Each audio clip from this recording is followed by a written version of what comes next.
怎么，这次可将他们一网打尽？哼，崔林，我倒要看看这次你还有没有命活着出来。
真血！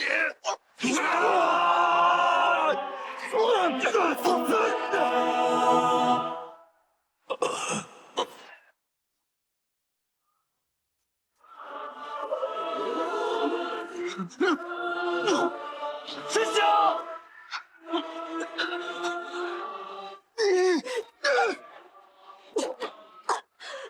哎呀！公子。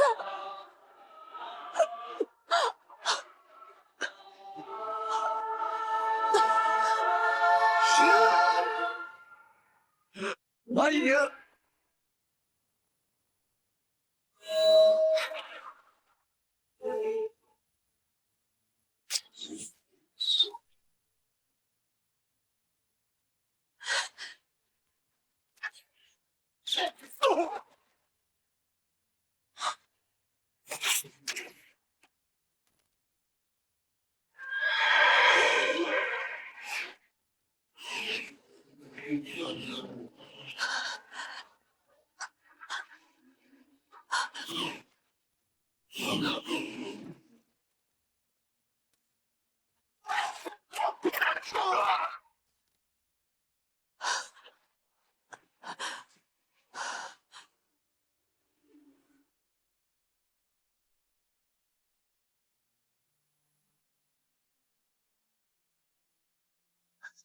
哎呀！哎呀！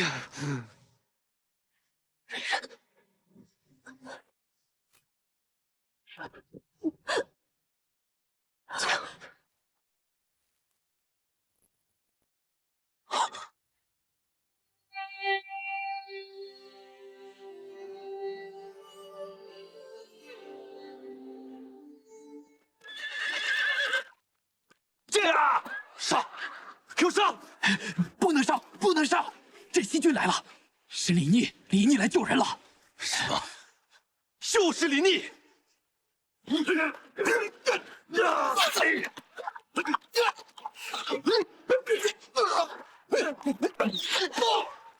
子，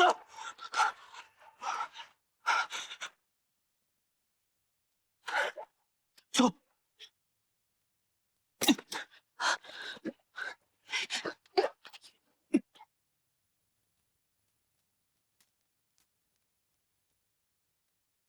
撤！撤！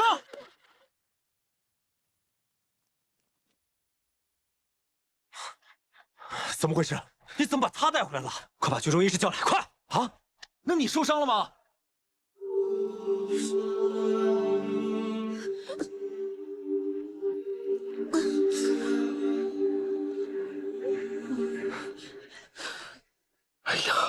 此剑粗入体太深，又有倒刺，若是使蛮力拔出，只怕会伤及经脉，会血流不止的。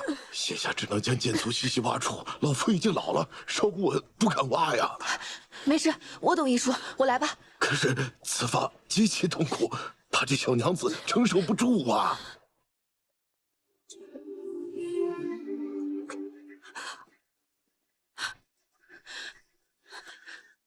阿英，医师说要将剑粗慢慢挖出，我有点疼，你可以忍吗？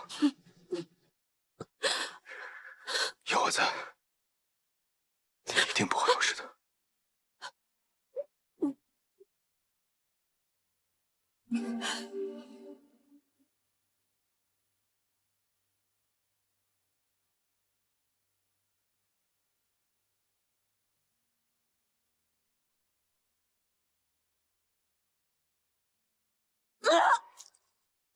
小伟，忍着点疼。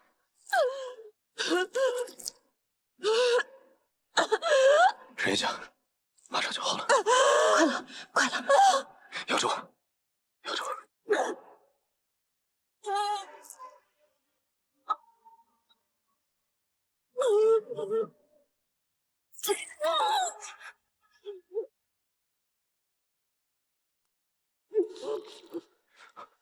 没事了，没事了，没事了，没事了，没事了。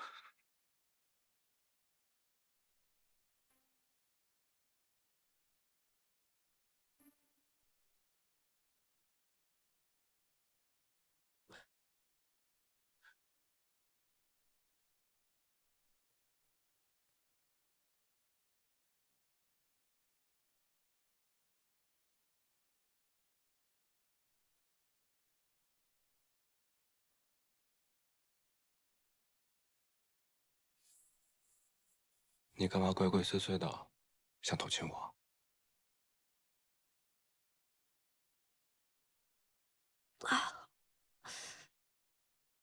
你有什么值得我偷亲的？哎，你这个人，是我救了你的命哎！你想想，我都救了你多少次了，你对救命恩人这么不客气的吗？皇孙放心，他日如果你有性命之忧，我一定是排除万难，披荆斩棘去救你。得君一诺，敏感五内。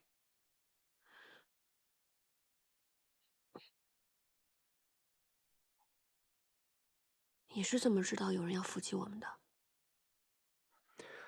我得知洛阳派出了一队轻骑兵，这队轻骑手持重弩，明显是要伏击截杀。我思来想去，忽然想到你们崔家军那个崔离，他曾经找裴元商量过，要伏击崔公子。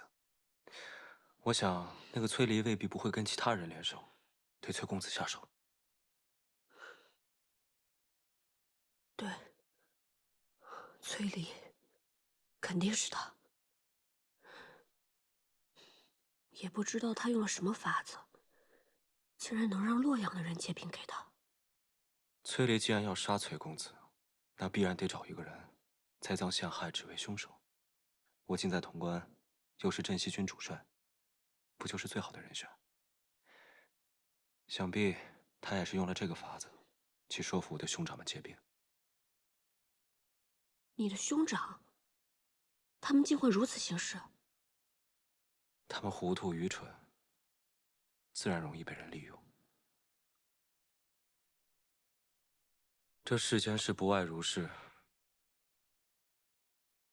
崔离不也就是你们家公子的堂兄吗？不也一样兄弟戏强？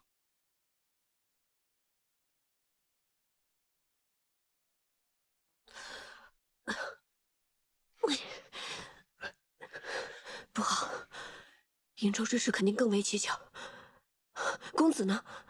桃子呢？他们都受伤了吗？还有我的马在哪儿？你不会现在要赶回瀛州吧？我是担心，瀛州乃是我们崔家军的根本。不行，我得想办法赶紧回去。阿英，你的伤不致命，但你们家公子可能要好好静养一些时日了。你如果执意要赶回去，我不拦你，但你要想清楚，你能不能撑到跟大军会合，还有没有余力去解救瀛州之事。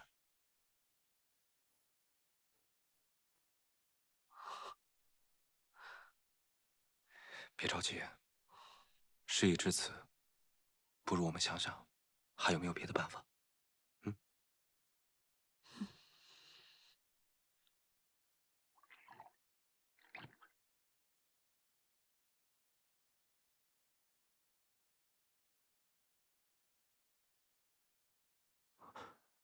公子，公子，你醒了。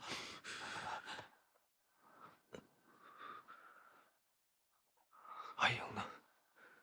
公子放心，小婉没事，只是受了些轻伤，不碍事的。那就好。阿醒呢？阿醒呢？公子，阿醒去了。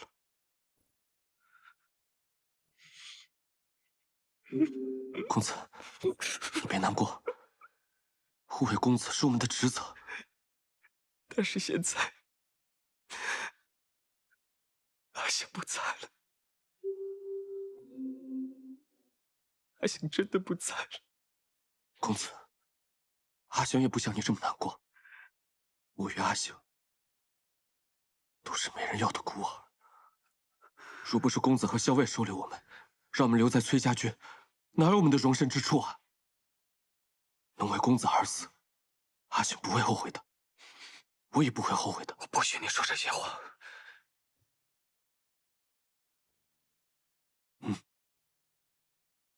这是在什么地方？潼关，镇西军的军营，是李皇祖。是他带我们回来的。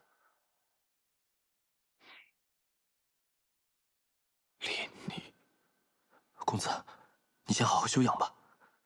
刚才桃子给公子号过脉，镇西军里的医士也给公子看过了，都说公子伤势不轻，得好好静养。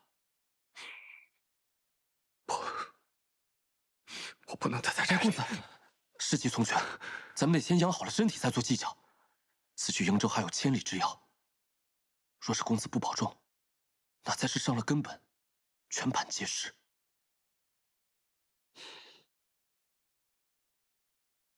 还有一事，陈醒，还有那些战死的崔家军将士们，劳烦皇孙派人助我为他们收敛安葬。你放心吧，在你昏迷的时候，我已经派人收敛了战死的崔家军将士。我知道陈醒是你们公子的贴身亲卫，我命人给他立了碑。等你们崔公子康复了，再亲自去祭奠。阿英，节哀顺变。谢谢。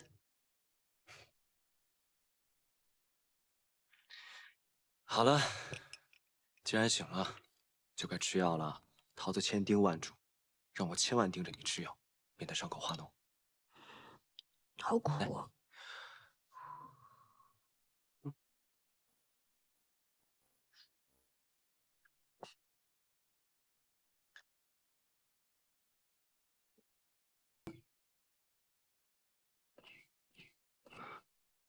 公子，阿英，慢点。阿英，你的伤势如何了？公子放心，我没事，只是皮外伤而已。倒是你，伤势颇重。来，先把药喝了，快喝。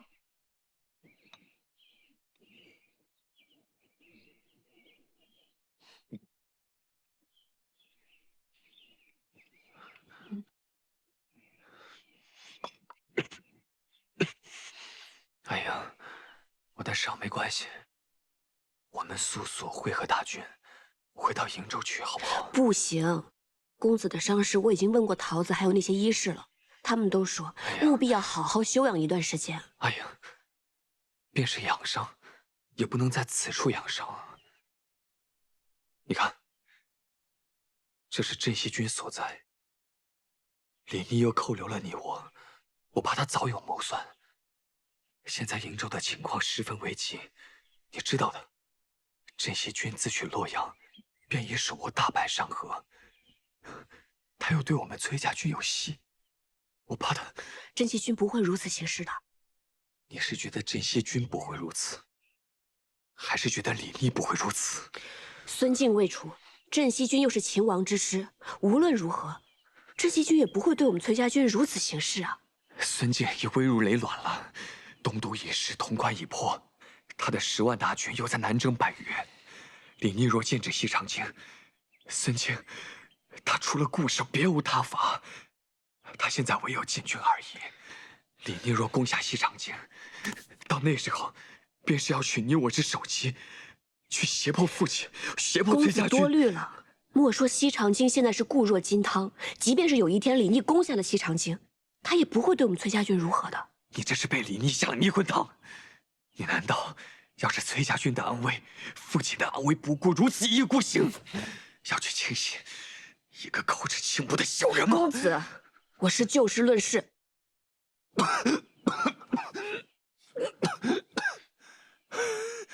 公子伤势未愈，还是静心休养为上。阿英，阿英，公子，公子。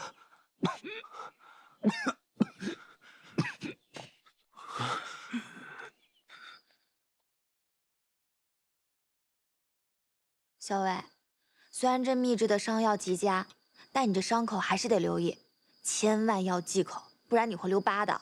好了，我知道了。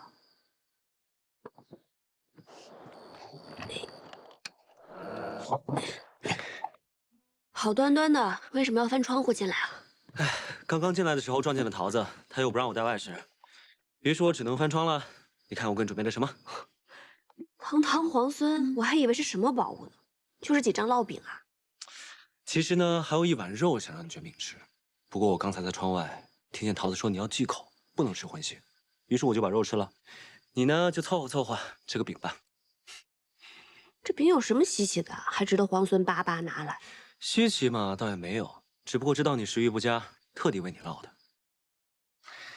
既然吃不了肉，那就蘸点蜂蜜吃吧。这可难得了，这是哪来的蜂蜜啊？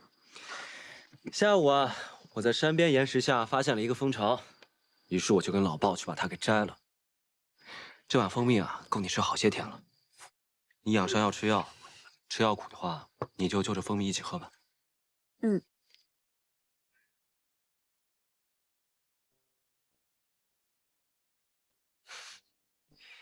对了，我有件事情想问你。什么事啊？我一定知无不言，言无不尽。皇孙打算如何收复西长京？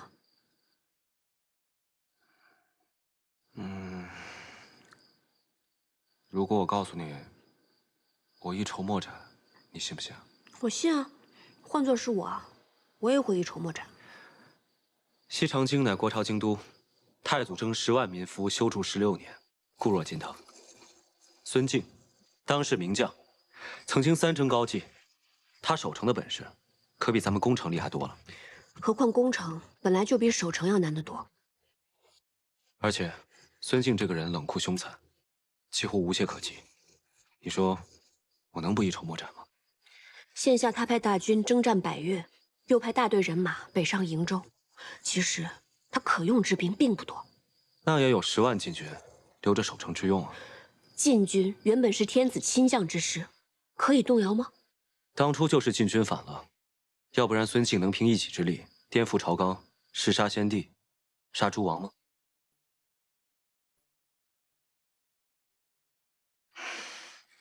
困而为之呢？困而为之，困而为之，此乃下下之计。眼下孙敬又在屯粮，以作围城之备。西长京这种城池，哪怕围上个1年半载，也不见得一定能够破城。彼时，孙敬肯定已经召回征百越的大军，来个前后夹击。到时候就算我们联手，也未必能胜此一举。如果我有一个计策可以破城，那皇孙愿不愿意答应我一件事呢？你愿意留下与我共破西长京？哼，你是想围魏救赵，以解瀛州之困是吧？如果能破西长京，或是逼得孙敬把围困在瀛州的兵马调回，那瀛州之围自解。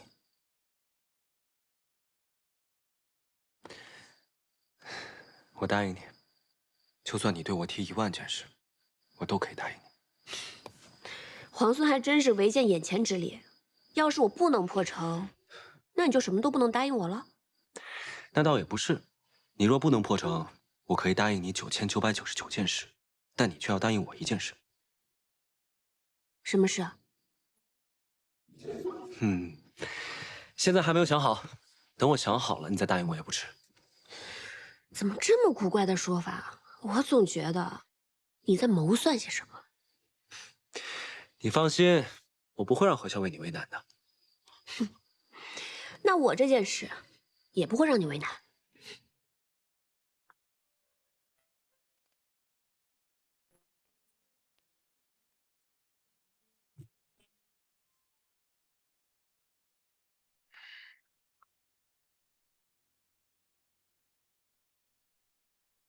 三郎，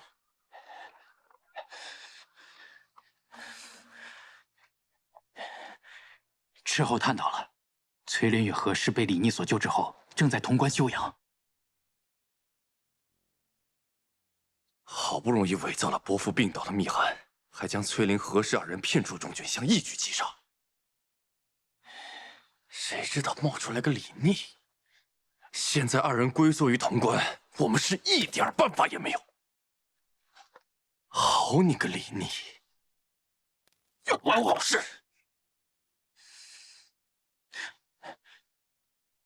三郎别急，崔林与何氏的兵马所剩无几，崔家大军也被阻在途中，他们必不可能一直留在潼关。只要我们耐心等待，总能寻得机会再下手。传我命令，就在潼关附近扎营。还有，让斥候严密地探查崔林还有何氏的下落。一旦2人离开潼关，便是他们的殒命之时。是。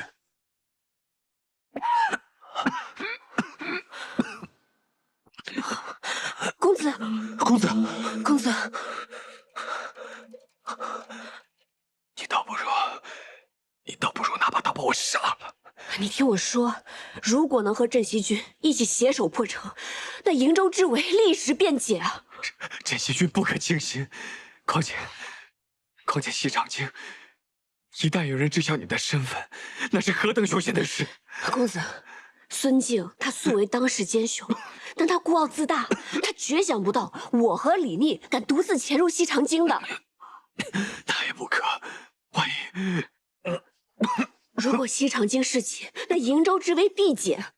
如果这是一局真龙，那这一步棋才是棋眼。你什么都别说了，我不会让你去的。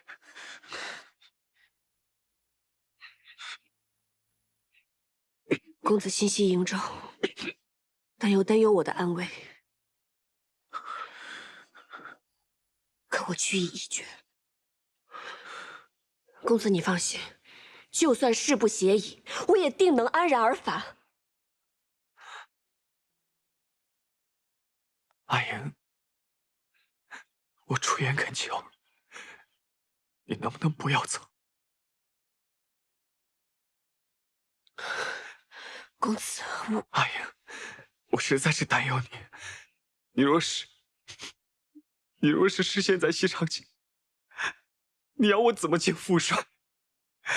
你若是真的失陷在西长京，我万死莫赎。公子，我意已决。阿叔，照顾好公子。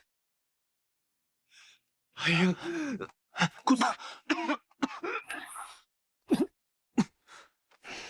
你不如拿把刀，现在就把我给杀了，让我眼不见为净。倒也不至于。好，你刚才是告诉我，你打算和何氏一起乔装打扮，潜入西长京，谋取夺城之事？对啊，对呀，你还和我对呀？行，我现在就去找绳子，把我自己给绑了。我也不用父亲来问我，我自己向那老人家负荆请罪去。我现在就去。不对，我应该把你给绑起来，接送回镇西军的后营去。到了父亲那里，你就算是要翻天，也不关我的事了。裴大将军的后营距此千里之遥，只要你不说，他就不会知道。着什么急啊？石七郎，你自己好好想想，你现在是镇西军的主帅，你和何氏两个人赤手空拳就要去闯西长京，要是被孙敬的人发现了呢，那就是狼入虎口，你有去无回的。谁说只有我跟他两个人？我还打算带上老鲍，还有长耳。谁说我们赤手空拳？我们必然会携带兵刃啊！你别给我讲这些，反正我不准训去。你若不放心，便同我们一起。我更不能去了。对，你不能去。潼关这里需要你守着，你就在这待着，等我好消息。哎，行。潜入西长京之后，你有何谋划？作何打算？没有谋划，见机行事。什么？骗你的！你放心，肯定有谋划。就算出了事，我也会找机会脱身。但是潼关这里需要你，在这儿守着，其他你放心。你知不知道，如果你失陷在西长京的话，我是根本没有办法救你的。到时候他们肯定会拿你威胁整个镇西军的。那是自然。你放心，万一我真的被孙敬抓到了，我都替你想好了。就说你早有不臣之心，若是杀了我，你裴某必称帝以谢之。我保证，孙敬一定会气死。孙敬没被你气死，我已经被你气死了。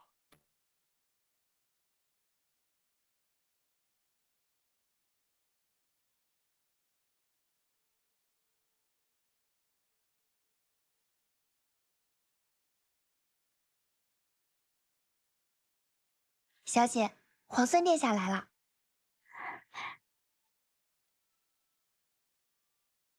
见过皇孙。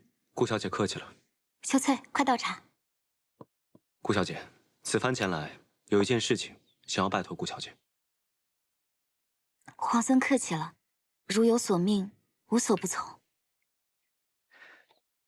顾相身在京中，我想请顾小姐赐我一信物，我想遣人入京，与顾相商谈收复西长京里应外合之事。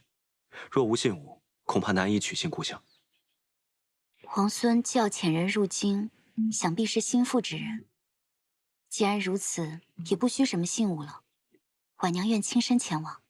不可，去见顾相已是无奈之举，不能再让顾小姐涉险。皇孙匡扶天下，如今收复西长京，匹夫有责。婉娘虽为一介女流，也愿为天下大业略尽绵薄之力。家父忠于国朝，苦孙贼久矣。不论皇孙有何谋划，家父定会倾力相助。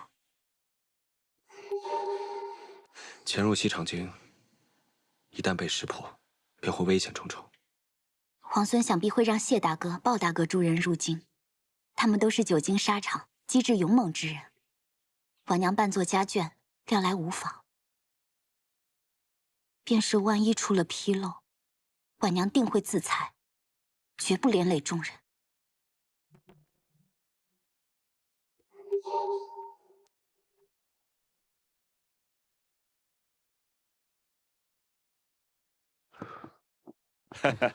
这酒我尝过，酒香四溢，真不错。这酒是泸州的，为何要千里迢迢运到西长京啊？我家主人在京中有一酒肆，这2年生意不好，主人年纪大了，被命少主人亲自押酒到京中来，顺便往酒肆盘账。我家少夫人梁家园在京中，此番跟着到京中来，回娘家探望长辈。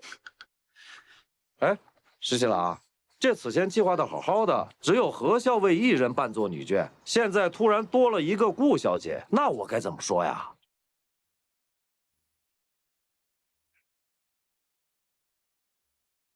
只能说是我妹妹了。那顾小姐要去的事儿，你跟何校尉说了吗？说了。那顾小姐要扮作你妹妹的事儿，你也跟何校尉说了？说了。那何校尉没说点别的？他倒是说扮作他妹妹也可以，只不过我觉得扮成谁的妹妹不都一样吗？还真不一样。你呀，赶紧让顾小姐扮作何校尉的妹妹吧。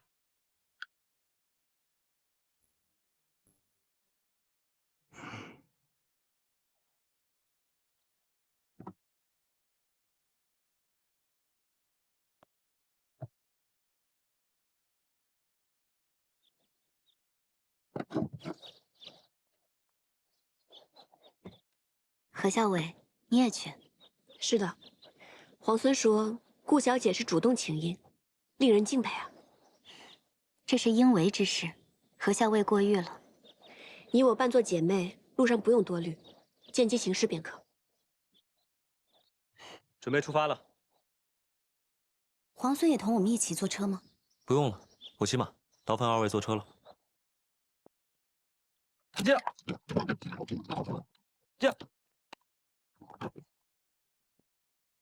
阿娘，咱们的粮终于够征粮和屯粮了，不然还不知道被军爷怎么为难呢。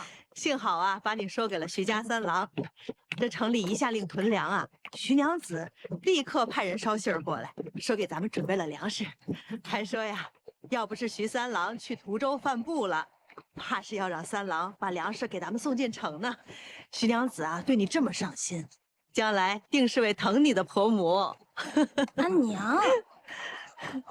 哎呦，七娘，有军士过来了。徐娘子说，孙大都督派的人到处抢粮食，怎么办啊？这怎么征？往哪藏？拿娘的衣服。哥几个，前面有人！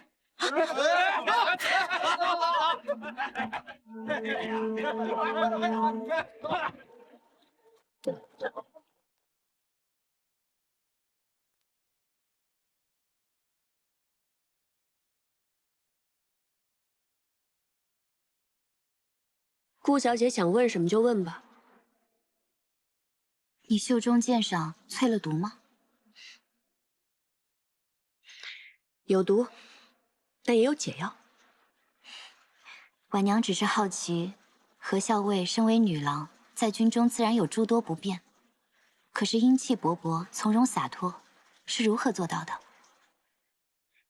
一个人本身是什么样子，遮掩是遮掩不住的。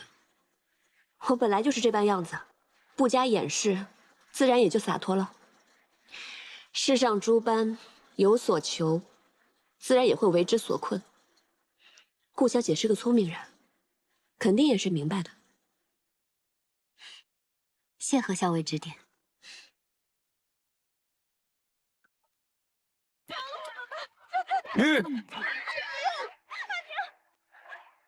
怎么了？前方李雪，有人在喊救命！求求你们了！阿娘，阿娘，你醒一醒！阿臭娘们儿，为了几袋破粮食，你敢咬我？今天不把你剁成几块喂狼，难解我心头之恨！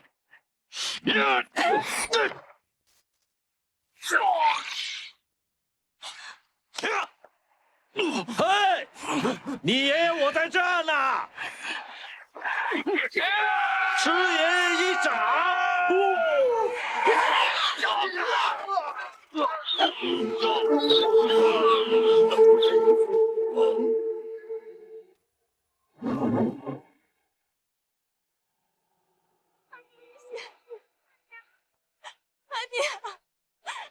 原来是孙晋的手下，怪不得这么凶残，不是抢劫就是杀人。哼！阿娘，你醒醒！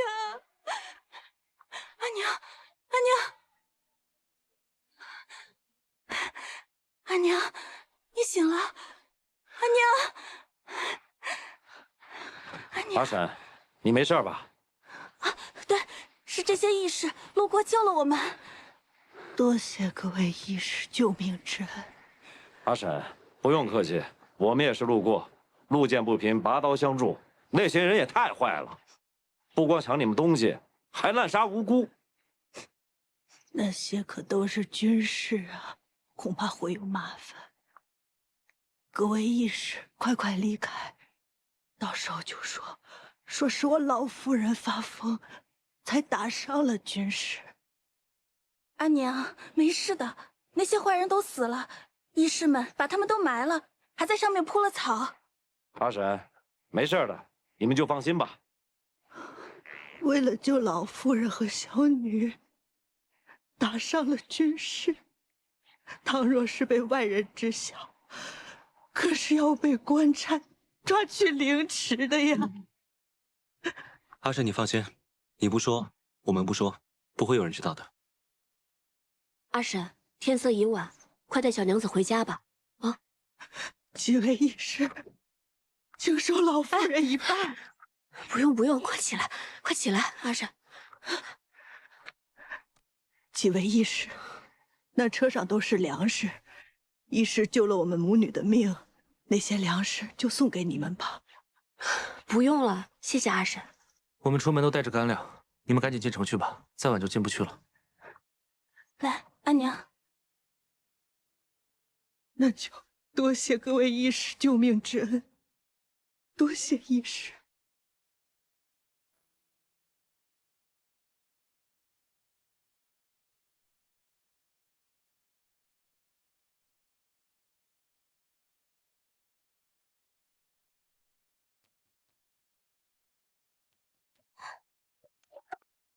六小姐，你怎么回来了？一言难尽，快去通报父亲。六小姐，相爷如今身子不爽，此事不敢惊扰。我有要紧事，若是耽误了，你担当得起吗？六小姐能有什么要紧事啊？我去并州替父亲祭祖，匆匆赶回来，一定是有要紧之事。你一个奴仆将我阻在门外，不予通报，按照家规敷衍色泽，蔑视主人，你该当何罪？这六小姐从前都是个闷瓢葫芦，今天怎么突然厉害起来？哦，六小姐严重了，六小姐快请进，我这就去通传。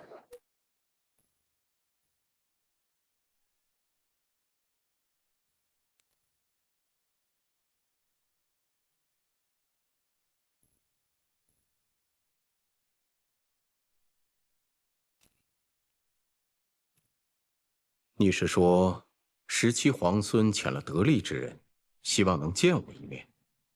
女儿近日皆在镇西军，亲眼所见，17皇孙为人疏朗大方，能征善战，镇西军上下尽皆钦佩。如今皇孙克下潼关，半壁江山在握，民心所向，西长京也是囊中之物。孙敬虽一时骁勇，也只是坐困愁城而已。婉娘啊，你从前在为父面前，可从未如此这般说话，也从未说过这么多的话呀。从前您是国朝的太平相国，那时做您的女儿，和如今自然是不一样的。哦，有什么不一样啊？你说说看。做太平相国的女儿，只要遵从父母，孝敬亲长，爱护手足，平时针指、赏花玩月，听取吟诗即可。哦，那如今呢？父亲您为孙敬下在大牢，仍旧不屈，京中士族都以您为典范，连皇孙提起您，也是满满的敬佩之意。这时做您的女儿，要懂得识时局，懂天下大事，为父亲做到知无不言，言无不尽。如果父亲觉得我这一个小女儿还略可堪用，那婉娘便心满意足了。婉娘啊，从前为父倒是看错你了啊！父亲忧于国事，对家事关注甚少，否则以父亲一双慧眼，又怎么谈得上看错呢？那你倒说说看，这17皇孙派人来见我，所谓何事啊？婉娘向父亲赔罪，方才婉娘诓骗了父亲。其实17皇孙不是遣人来了，而是他自己来了，想跟父亲面谈。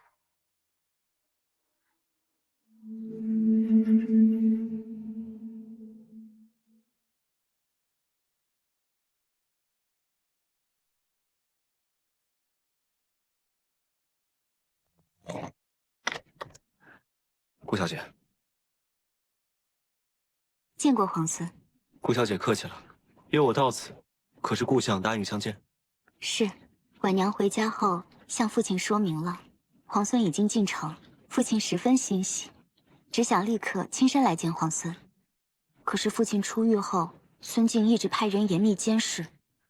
父亲虽偶能出府，可也时时有眼线跟随，府中更不知道安插有多少眼线。婉娘今日假作出城进香，特意相邀皇孙，还请皇孙想想法子，怎么能让父亲摆脱眼线，与皇孙见上一见。顾小姐请放心，这是自然。我回去好好琢磨一个法子，必然不会令孙敬的眼线起疑。多谢皇孙。顾小姐客气了，应该是我多谢顾小姐。皇孙进城以来，可还安然无虞？我等皆是久经沙场，这京中虽然危机四伏，但不算险恶。那婉娘就放心了。婉娘还有一事相求。请说。婉娘今日是假作来进香的，听说青云观神树灵验，折一枝回去浸泡沐浴，便可去除百病。若不折一枝回去，只怕府里眼线生疑。可否烦请皇孙陪我去折一枝呢？那是自然。多谢皇孙。都说心诚则灵，折神树树枝之前，一定要虔诚许愿，愿心上所念之人平安健康。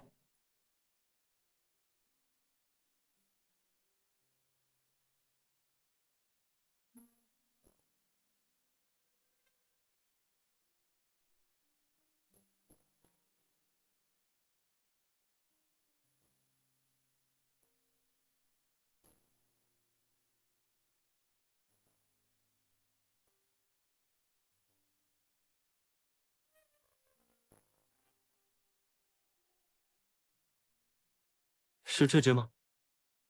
还是旁边那只吧。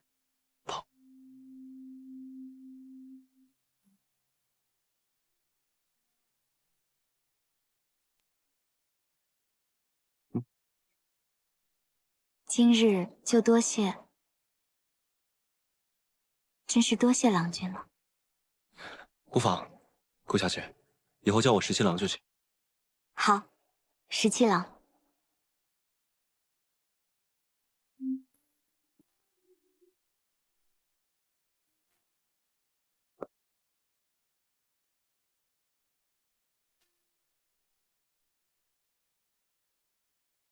17郎，神树虽灵，但今日折了，今日就要泡水沐浴。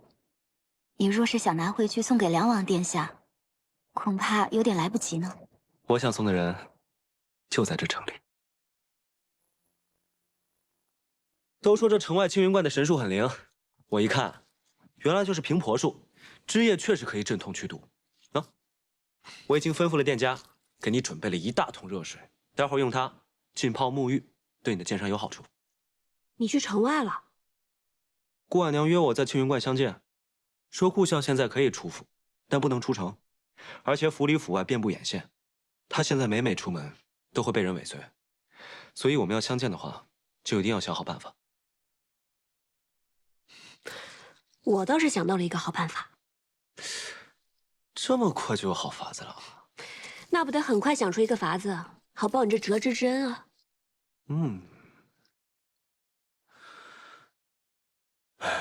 没想到李逆还真的救出了父王。如今呢，他东取东都，拥兵潼关，还直逼西长京，眼看就要立下不世之功啊！眼下虽然我们失了先机，但有一个法子，可以扭转劣势。说来听听。大哥，父王作为先帝仅剩的血脉，又是王爵之尊，若是由父王继承大统的话，那是再名正言顺不过了。若是父王在东都登基称帝的话，国朝不是没有先例啊。谁拥立了父王，何时拥立了父王，那可远比什么攻占潼关、收复西长京重要的多呀！这是拥立之功。大哥，你是长子，父王一旦登基的话，你就是1等1的功臣，这东宫之位舍你其谁？再者，李逆手握重兵，屡屡立下了战功，但一旦父王登基了，他这战功就成了朝中大忌。二弟，你一番话，真令我茅塞顿开呀。只不过现在父王身在潼关，那个李逆又满腹诡计。那如果李逆不让父王移驾到洛阳，那又如何是好啊？此事还要劳烦兄长亲自前往潼关迎请父王。父王最是爱重大哥了，大哥若是亲自前去的话，父王定然欣然应允。李逆要是阻拦的话，那他就是不忠不孝。有理啊，此话有理。哼，你放心，日后我一定会提醒父王，封你为亲王。大哥，眼下当务之急是迎请父王回来，不日登基。至于分封之事，不急于一时。我知道大哥是好意，只是就怕旁人嫉恨于我，反令大哥为难。还是二弟你懂事啊。见过嫂嫂。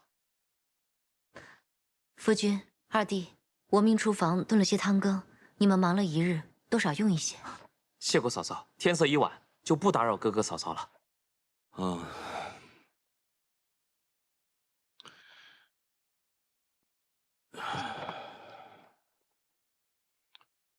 用一些吧。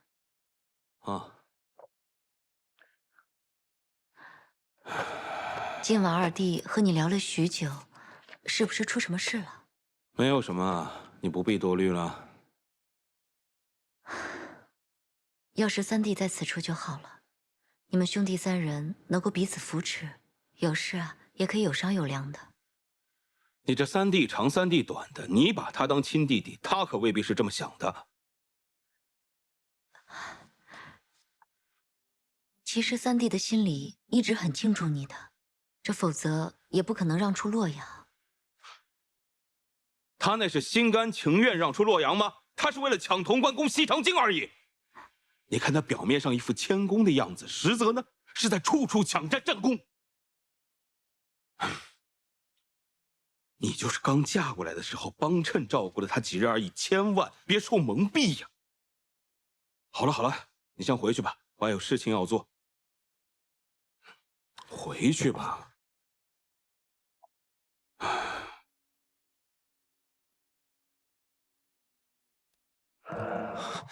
石七郎，潼关传信来，出事了。怎么了？林子王他亲自带了车驾，从潼关接走了梁王殿下。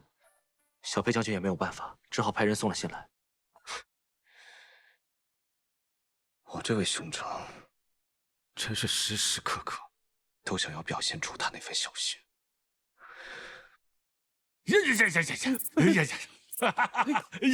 赢了！威猛大将军，哎，林次武说了，这区就是100年一见呐。来，赏你个黄瓜吃。哎呀，哎，你刚才说林子王怎么了？说什么来着？啊，林子王，跟我说这几日听说您睡得不好，四处求名医呀，还让吴国师天天为您祈福做法。哎呀，俊儿这孩子，真是有心了啊！殿下，吴国师说了，您是有真龙天命的人呐。先帝的那些龙子凤孙，只有您才能遇难成祥，化险为夷。只要您一登基啊，孙敬那个逆贼立时就会大败。为了天下百姓啊，殿下您得登基呀！哎呀，没错。为了天下的百姓，我确实应该这么做。嘿，应该这么做。哎，你为什么带我来这里？这里呢是酱园，小时候受了委屈，我被父王打了，就会偷偷从府里面跑到这儿，然后藏到这树上。站在这树上的时候，看着天高云白鸟叫。每到夏天，蝉还会在这里脱壳而出，留下一个空空的知了壳，我便捡了那知了壳，拿墨涂画好，结果就跟真的蝉一样。那我猜你肯定是拿这个假资料去吓唬人了。是啊，李军呢，最怕这些虫子了。有一次，他把墨打翻到书上，却污蔑我，害得我被父王揍了一顿。我气不过，我就把那个空的禅壳放到他的书桌上，结果呢，把他吓得嗷嗷大叫。好了，这下他又去告状了，我又被父王揍了一顿。在我们瀛州也有一片小小的山坡，在树林后面。春天的时候，山坡上开满了野花。小时候，我经常牵着马躺在山坡上，看着天上的云慢慢的飘过。要是小时候能认识你就好了。那可不一定，也许小时候你还会觉得我讨厌呢。刚认识我的时候，你还不是恨我恨得牙痒痒。那时候你多坏啊！一脚把我踹到井里，害得我泡了很久的凉水。那你还把我踹到河里了呢。那我要不要现在给你打2下出出气啊？你把脸凑过来。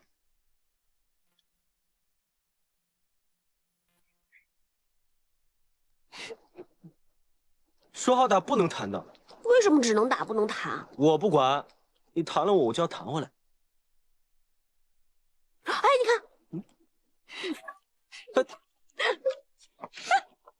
让你弹。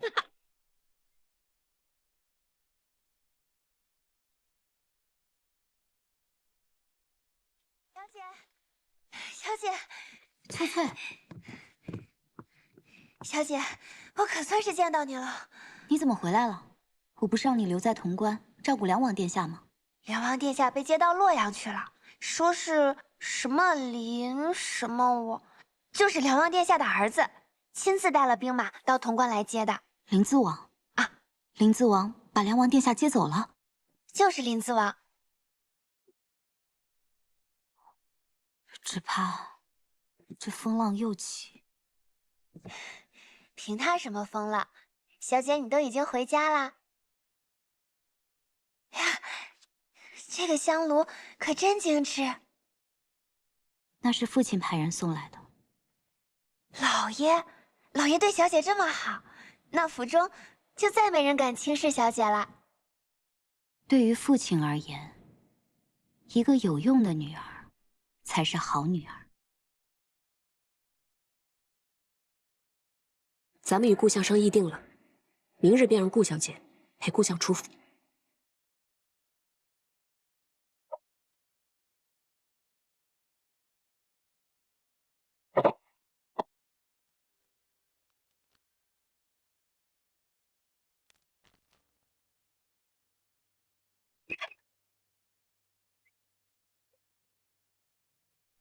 让顾相只装作去绸缎庄量体裁衣。本店有各种绫罗绸缎供您挑选，里边请。柱子，哎，招呼客人。我来帮你量尺寸。父亲不喜外人触碰，还是我来替父亲量体吧。好，两位，良医请来这边。顾相进了内厢，屏风之后遮蔽众人视线，开始量体。我崔家军在京中有一旧时屈四郎，最善口技，让他扮作顾相和顾婉娘之身。这店中可有什么直中花样的料子？你看看，也替你母亲挑上1、2样。父亲，我觉得这一样就还不错，但这宝相花纹似乎太老气了些。父亲，这件你看看，这件可以做夹袍。甚好，甚好。那我们就选这一样吧。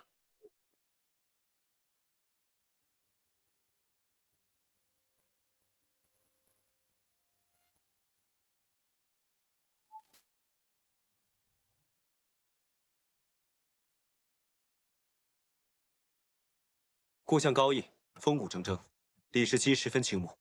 今日得见，幸甚。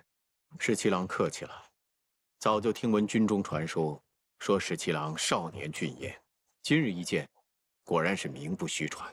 不知十七郎冒险入京，所谓何事？孙敬颠覆社稷，作乱朝纲，天下苦孙贼久矣。今日请见顾相，就是希望顾相能够联络京中忠于国朝的旧臣士族，与我镇西军里应外合，收复西长京。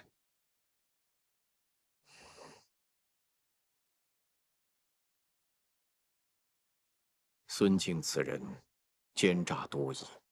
自从洛阳郑国公事后，他对朝中旧臣士族看管得十分严密。实不相瞒，若不是今日十七郎巧计安排，我也很难与十七郎相见呢。父亲，您再试试这件。客官，看料子呀？花纹更适合你。客官，您看我们这款料子。客官，您是自己用，还是给府上的亲眷买呀？客官，哦，我去看看。哎，客官，您可以看我们这款布，今年卖的也很不错的呀。客官，我去看看。攻城乃是军事，只要城中旧臣士族心向国朝，暗中相助即可。届时大军入城缓慢，若城中无人接应，只怕大军入城后反倒大乱。所以要紧街坊各处思局，还要倚仗城中士族，否则民生要害皆尽毁，必失民心。此事自然是可以暗中策应的。城中的仓廪、油坊、水井、渠闸等诸多要害之处，皆在街坊之内。士族大家各自有私兵护卫，到了那时，必定会先行守护周全。多谢故乡。如此看来，十七郎已然成竹在胸，有了破城之计。略有谋划。这种事情十分机密，多一个人知道便多一份风险。十七郎也不必与我说，到时候我自会照着十七郎的安排，完成十七郎所托付之事便好。您要是不买料子呀，您别妨碍其他的贵客，您说是吧？啊？上来。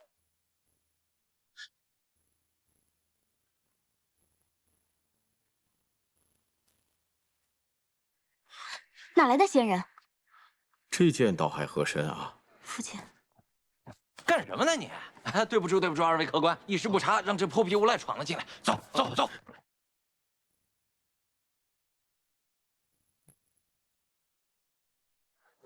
客官，您尝尝我们这茶。今日能与故乡相见，也算是有惊无险。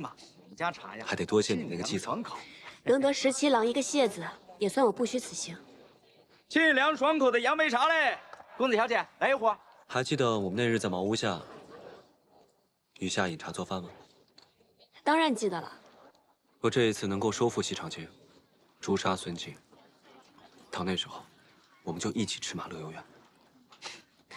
只怕到了那个时候，皇孙殿下政务繁忙，有别的要事，早都忘了跟我还有乐游原之约了。不可能，再忙再累，我都不会忘记你，更不会忘记与你的乐游原之约。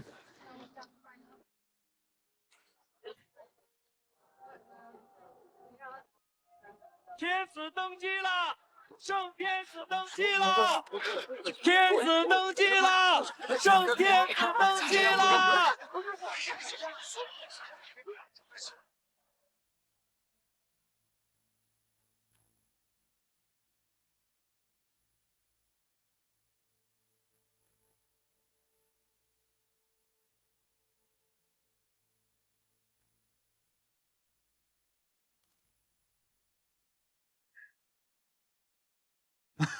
哈哈哈哈哈哈！哎呀，这新闻写的不错呀，尤其是骂我那段孙贼不死，苍生何辜啊！大都督恕罪。恕什么罪啊？我看好的很啊！这等森严的弓箭，竟然能把一个死了的梁王偷偷弄出宫。然后死而复生，还能在东都登基称帝。这等通天的本事，这鬼神不知的手段，我不知道今晚睡着了以后，明日会不会丢了首级。大都督恕罪，大都督恕罪。哼，那些可疑的人不需要讯问，统统都杀了。还有那些冥顽不灵的前朝旧臣，也派兵把他们接到宫里来，免得他们蠢蠢欲动。是，大都督，要不要逼九城，禁止百姓出入，好好搜一搜。既然派人到西长京散发檄文揭帖，自然是想扰乱民心，何必要重他们监禁呢？李逆大军逼近，一旦逼城，百姓就嫌乱了，与战事不利。大都督所虑甚是。不过，进出城门的人要严加盘查，城中也要细密搜索，务必要抓到那些散发檄文揭帖的奸细，砍了他们的人头，送到洛阳去，好好吓一吓那个梁王。哼，梁王这个老头胆小，若是真被我吓死了，那可就成了天大的笑话了。是。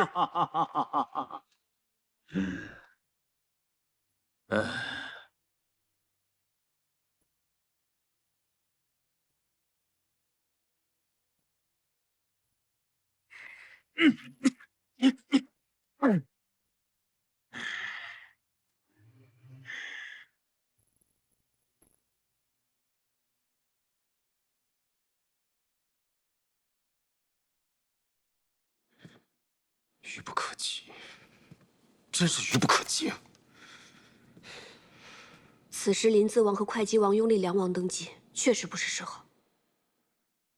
我本以为他们好心迎回父王，是想给他压压惊，无非是邀功之举，但我没想到，他们竟在此时拥立父王在洛阳登基，还昭告天下，真是愚蠢。石七郎，情况不妙。孙敬的兵马正在到处搜捕散发檄文揭帖的人，还有，我刚刚回来的时候，听见里长派人跟店铺掌柜说，所有出店的客人都要仔细查验勘核，就算有店铺作保也不行。看来这个地方咱们住不了多久了。虽然我们伪造的勘核跟真的没有分别，但是西长京的街坊管得甚严，只要用心核查，还是能看出来咱们的勘核有异。大事不妙！我打探到消息，晋军的兵把顾府给围了，我也不敢跟得太紧。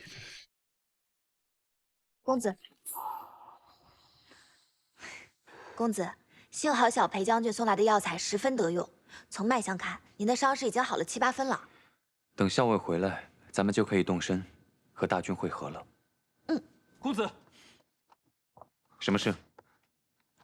洛阳城有消息传来，临淄王李俊与会稽王李来，在东都拥立梁王登基了。什么？2个蠢货！他们确实心急了些。桃子，出发前我特意叮嘱过校尉，让他务必一路上都要留下记号。你快入京，告诉他要即刻出城。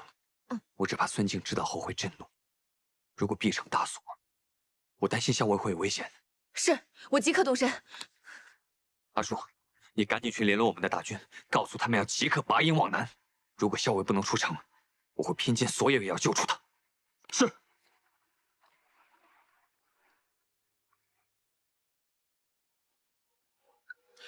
放开我！凭什么抓我？放开！放开我！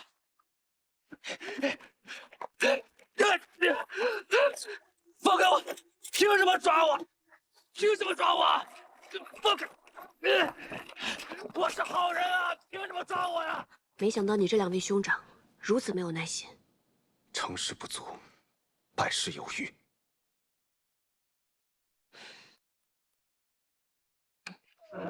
石七郎，顾小姐来了，请坐。深夜乔装冒险到此，出了何事？竟有时宫里突然来人，说大都督传谕，要我父亲进宫去。父亲虽然不情愿，可是又怕连累家人，只好被押了进去。到了夜里，我就乔装成下人，偷偷溜出来，给你们报信。顾小姐辛苦了，不知顾相现在安危如何？我也不知，但想当初孙敬没有杀我父亲，想必现在也不会立刻动手。是，顾相声望极高，孙敬不会轻易杀他。顾小姐，你也别太担心。你们快走吧，我在来的路上看到好多兵马搜捕，若是发现了皇孙，那就糟糕了。我们顾家有庄田，皇孙若是需要的话，可以先去避一避。放心吧，我们自有安排。倒是顾小姐，今日不要再冒险出来了。耳朵，送顾小姐回去。是。顾小姐，请。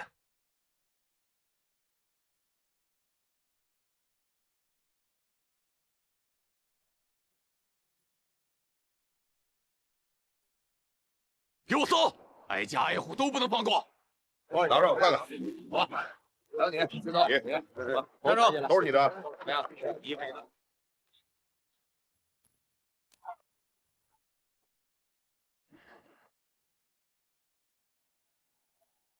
这么一大早就开始搜查，也不知道谢长尔和老鸨能不能脱身啊？肯定可以。再说了，他们还要桃子结营，等一会儿就过来跟我们会合。哎呀，见识见识，这姑娘身上有什么可疑之物？小娘子，官人，竟敢脱你爷爷的衣服！看我这大胡子，不扎死你！大家不说不能放过。是。这边看看。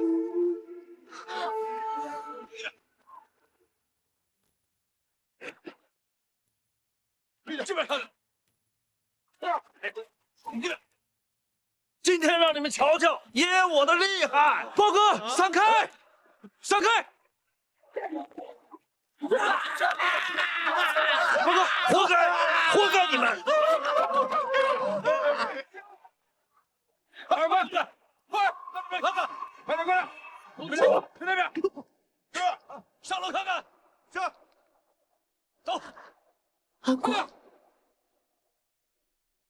原来是安国。安国，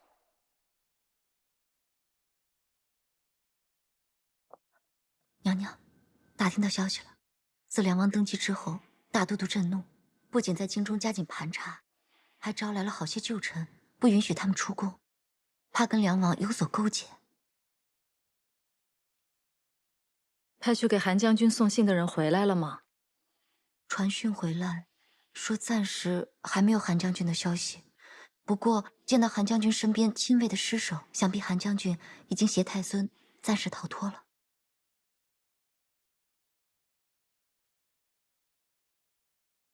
没有音讯也是好事。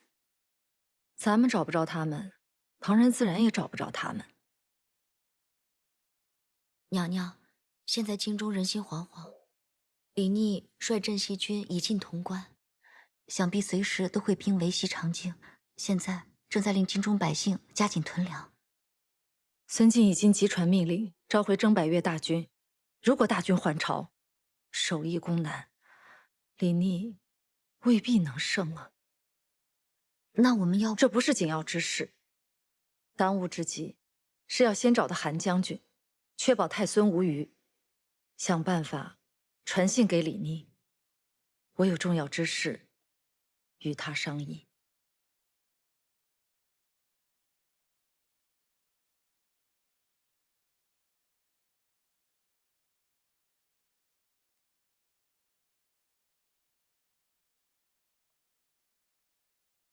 今日若不是韩将军舍身救我，我又死了一回。殿下不必如此，这是臣之本分。孙敬的暗卫铁骑追杀得这么紧，可能是秦王兵马大胜，孙贼最后的垂死挣扎，丧心病狂而已。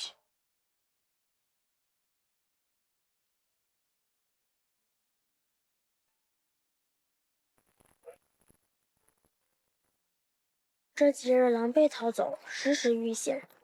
不知道17鸽子光复东都之后，有没有兵临西长京？等咱们摆脱了后面那支追杀的铁骑，就能知道外边的消息了。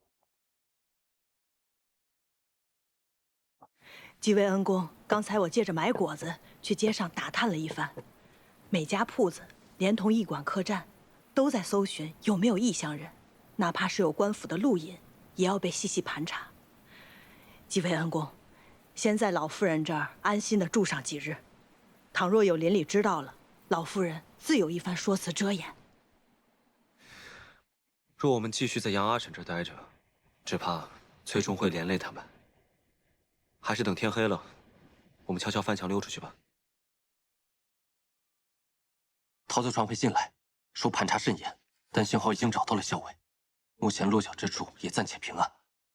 只是城中正在逐街逐房、挨家挨户的让李正清查，只担忧时间一久，暴露行藏。不过校尉机智，想必能想到法子脱身出城的。城里的暗桩是否能联络到宫里的人？还可以。那再等一等，等校尉出城。是。我们的大军准备得怎么样？不日就到达潼关了。好，我会先去拜望裴元，说如今皇孙和校尉身陷险境，我们崔家大军可以前去支援。要先请小裴将军将我们的大军放入潼关。你去传信，告诉他们好好准备。是。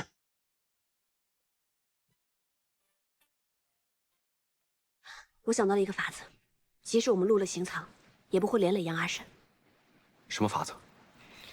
杨阿婶的女儿杨七娘跟一个叫徐三郎的人定了亲，但是我问过杨七娘，左邻右舍都没有见过这个徐三郎。七娘，你们那日从城外回来，是去乡下亲友家了吗？如果到时候我们有机会脱身的话，恐怕你们还是要再去亲友家避一避才行，免得左邻右舍会起疑。那日去的，倒也不是外出，是我未婚夫婿的家，他叫徐三郎，与我定了亲。不过不巧，他出门贩布去了，不然那日也不能让我和阿娘出城去取粮食，遇着凶险。原来如此，杨七娘告诉我，她阿娘早就已经给她准备好了嫁衣嫁妆，就等着徐三郎来迎娶。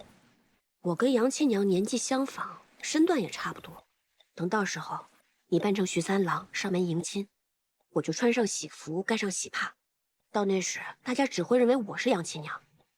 花轿一坐，吹吹打打的往城外走，又有李正的嫁娶文书做担保，城门处也不会为难的。不行，若这么做，不仅让杨阿婶冒险，还会耽误杨小姐的终身大事。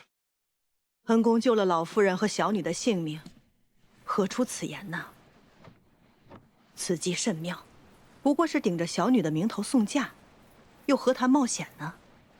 等三郎回来了，我悄悄地把小女送过去，与他拜堂即可。滴水之恩当涌泉相报。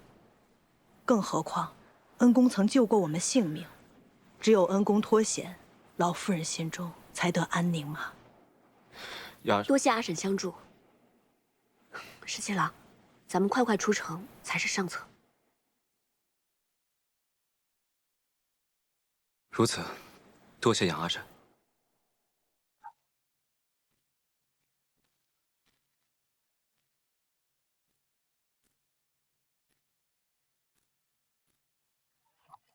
哎，停停！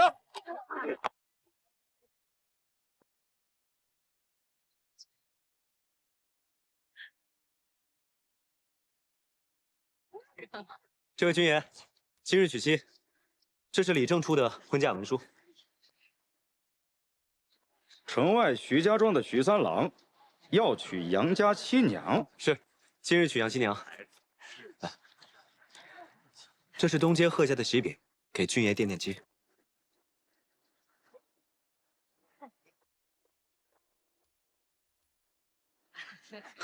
都说贺家的饼好吃，那我就不耽误你们粮食了。走吧，谢谢君爷。走。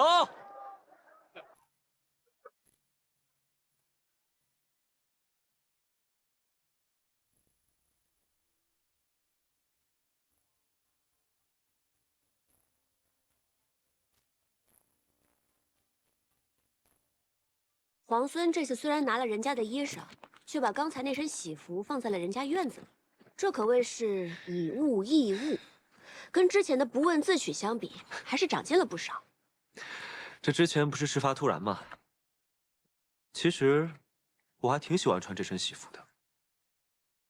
校尉，校尉，桃子，刚刚公子传信来说，我们崔家军的一队人马被孙敬的人给冲散了，所以他希望我们尽快前往，一起回潼关。既然如此，那我们就改道会合吧。皇孙这是要回潼关吗？虽只百里，但是此处地形复杂，我还是陪着你去吧。如此说来，皇孙这是担心我跟大军会合，会对潼关不利。那是当然，你这诡计百出，我定要亲自盯着你才行。走。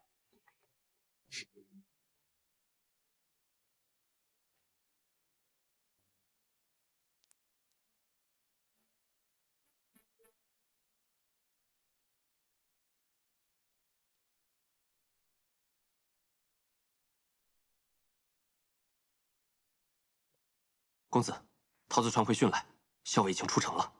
李逆呢？眼下还与校尉在一起，大约不日就能回到潼关。我们的大军安顿的如何？一入潼关，安顿好了。你来看看我写的字。与西城，而必后患。这几个字沉气完足，笔意丰满，看来公子已经痊愈了。伤势自然是痊愈的。既然如此，就应该拿过去的错误作为教训，以绝后患。哈哈哈哈哈哈！哎呀，崔林派人传书来说，可以和我里应外合，收复潼关，以此来换取我退兵瀛州。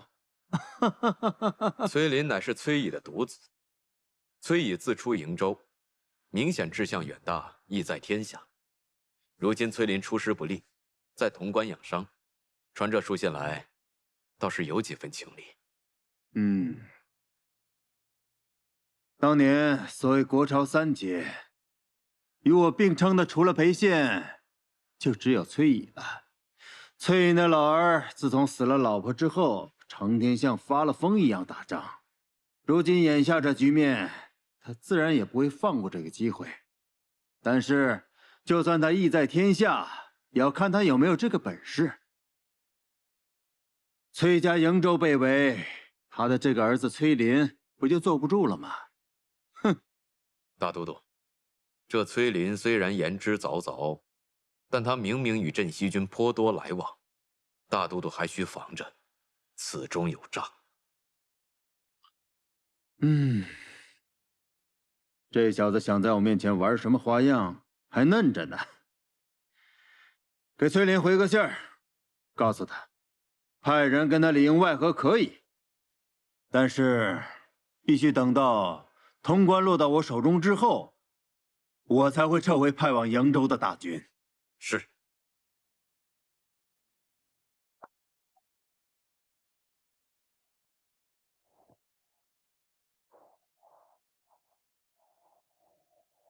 殿下，韩将军，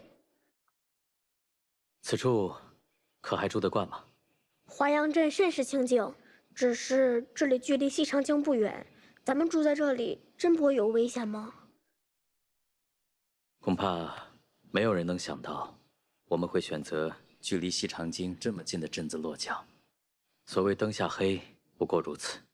何况孙敬近日为镇西军所困，正是焦头烂额之际，咱们且可安心住一段时日。韩将军，殿下有话直说吧。梁王叔登基之后，孙敬还会一力追杀我们吗？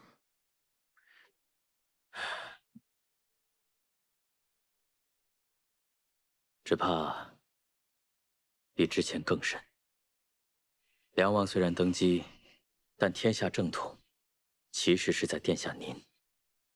您才是先太子的唯一血脉。孙在义深知，如果能生擒殿下您，自可以挟殿下以令天下。梁王叔，我不太记得他长什么样了。他之前也不常进宫来。其实梁王并不粗略，唯有梁王之子李逆。如今梁王登基，只怕17个会吗？殿下可别轻信了人心呐。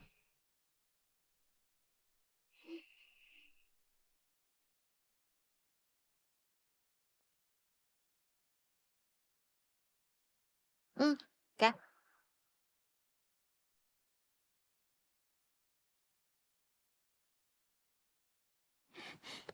这哪来的果仁啊？萧伟给取了个别称，叫干果。干果。哦，听说这个可不好买了，我尝了尝，的确好吃。萧伟知道我喜欢，就多给我拿了些。多谢这个桃子妹妹啊，我可是托了这个，够了，托尔多的福啊，才能吃到这么香脆可口的干果。哎，这干果还真有些好吃呢。什么叫托我的福啊？桃子不是对咱们每个人都很好吗？你没发现吗？人家桃子妹妹对你特别的好。不是，桃子她人就很好。哎，不是他怎么走了？我说你是不是傻呀？还不快去追啊？为什么呀？你再不去追啊，桃子妹妹就给你下毒了！快，走！桃子，这一次没能想出法子破城，反倒打草惊蛇。看来我们要再做打算，看将来如何收复西长京。等将来收复了西长京，你有什么打算？到那个时候啊，肯定也就不打仗了，我就迎太孙回朝，劝说我父亲立太孙为储君，然后我再回劳兰关。你呢？回瀛州吗？梁王都已经登基为帝了，你是皇帝的儿子，不留在京中，难道真的要回劳兰关吗？我喜欢劳兰关，不喜欢西长京。不然，我当初就不会找个由头犯错，让先帝贬我去劳兰关了。那当时你是梁王的儿子，10几个皇孙当中最不起眼的一个，自然会来去自如了。现在也没什么不同啊，父亲喜欢我的兄长们，就让他们陪着父亲吧。你呢？你还没有回答我的问题，你会回瀛州吗？怎么，皇孙是怕我崔家军会和孙敬一样，志在西长京，不愿意回瀛州了？我当时出瀛州的时候，有这样一个心愿，希望可以战乱平定，天下太平，让百姓们都能过上安稳的好日子。如果将来有一天真的可以收复西长京，那肯定就是天下太平了。为何还要再起战乱纷争呢？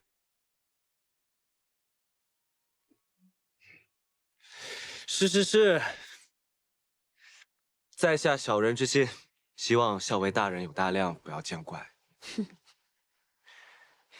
那天下太平后，你最想做什么？我呀，我还没有想好。天下之大，如此辽阔。劳兰关我没有去过，还有很多地方我都没有见过，所以我想都去见识一番。你想游历天下，那你会来劳兰关吗？终有一天，我会去劳兰关的，去看看你说过的大漠烽烟，还有那条劳兰河。好，一言为定。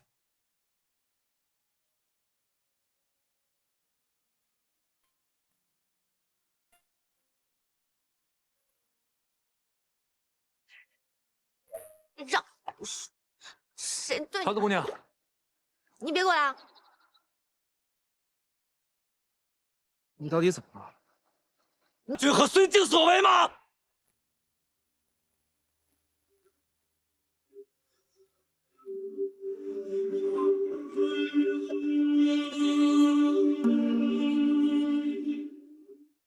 你既然不肯信，那我百口莫辩。我怎么信你？你是你公子的锦囊女，这么大的事，他会不跟你商议？相识之初，我确实谋算过你，但这一次，我真的没有。潼关之外，我们救过你和崔家军，你怎么能如此对我们镇西军？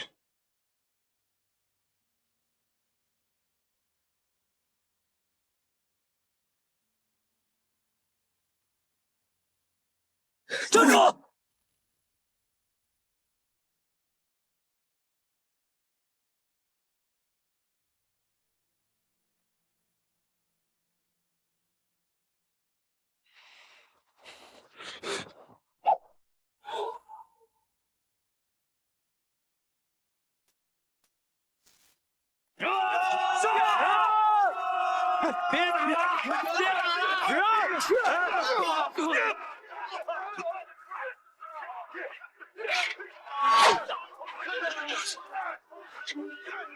别打了！别打了！别打了！住手！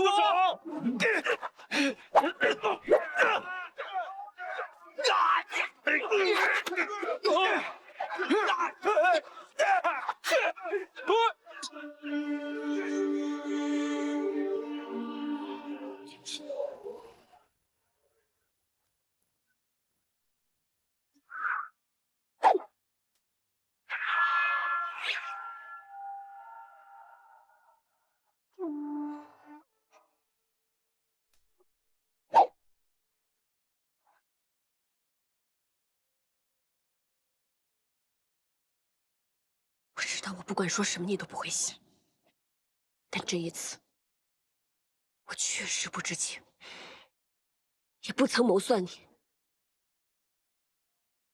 带着你的崔家军给我滚！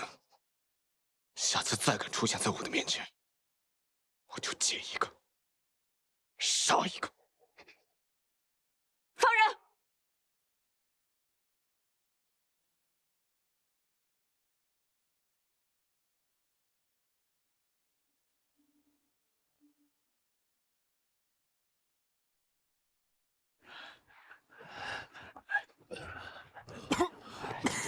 老三，加油！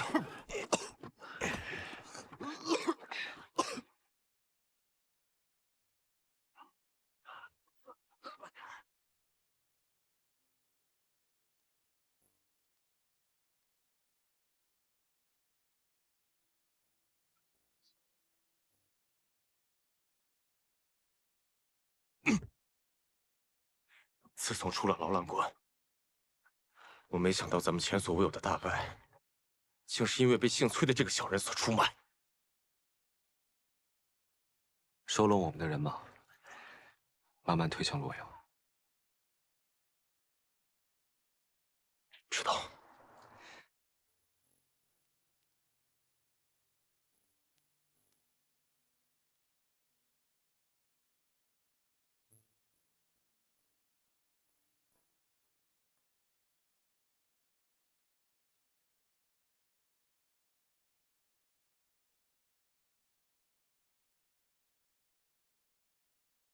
小伟，吃饭了。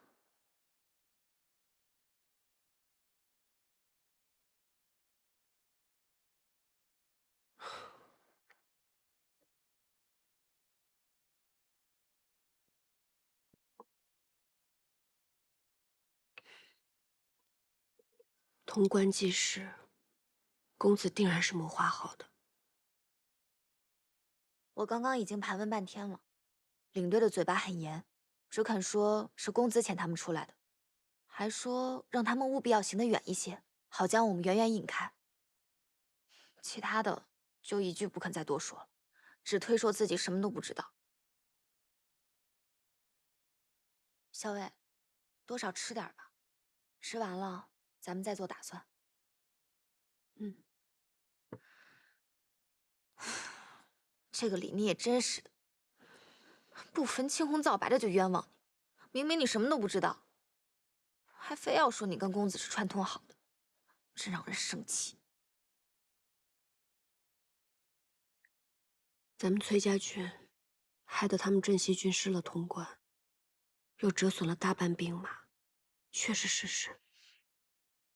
一经而处的话，我也未必会冷静。但是我总以为他是会相信我的。好了，不许再多想了。好歹他是那么聪明的一个人，我想他肯定会想通的。哎呀，你看你。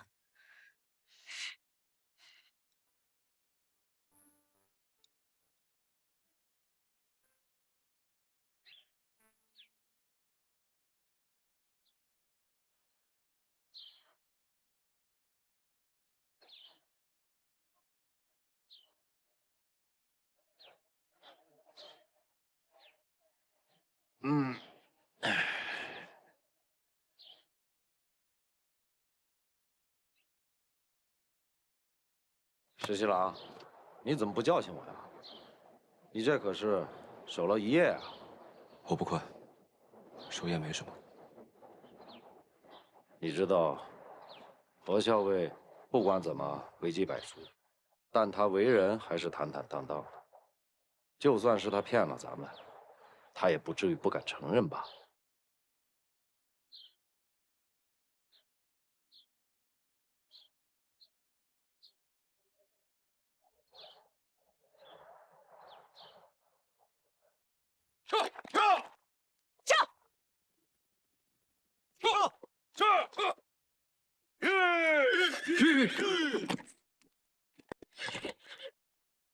阿英，可算接到你了。你把潼关卖了？阿英，孙敬答应了，只要与他里应外合拿下潼关，驱除镇西军以后，他会立马撤回派往瀛州的大军，副帅那边自然就解围了。你怎么能这么做呢？我为什么不能这么做？难道要我眼睁睁看着副帅被孙敬的重兵围堵吗？你知不知道我们和镇西军是盟友啊？城下之盟而已。李逆这个人你又不是不知道，反复无常。谁知道他若是将来拿下了西长京，那是不是就要立马出兵瀛州，逼迫我们崔家军，逼迫副帅呢？怎么能事先不跟我商量就如此行事？我所做的一切都是为了崔家军好。镇西军不过就是折损了些人马，失掉潼关。李逆既然如此厉害，他完全还可以自己打回去啊！瀛州之围迫在眉睫，难道我不应该救副帅吗？救自然是要救的，但是镇西军是出于好心才收留我们崔家军。论道义，你不该卖了潼关。我明明是为了解瀛州之围。阿英，若是因为你对李逆亲言有加，便公私不分，如此质问于我，你觉得公平吗？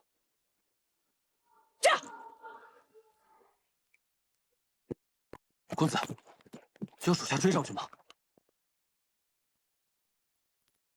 桃子在他身边，他不会走远。等他想开了，自然会回来。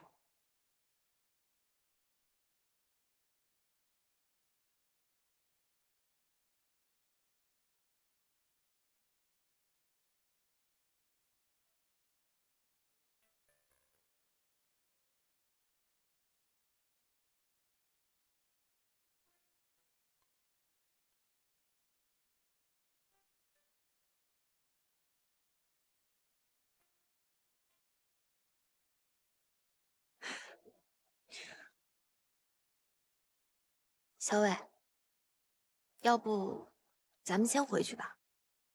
其实，公子也是为了咱们瀛州。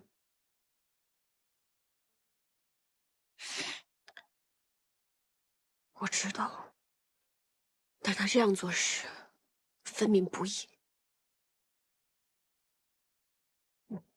你别难过了。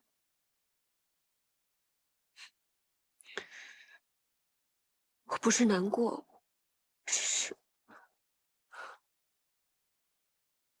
你是在担心皇孙会一直想不通，一直误会你吗？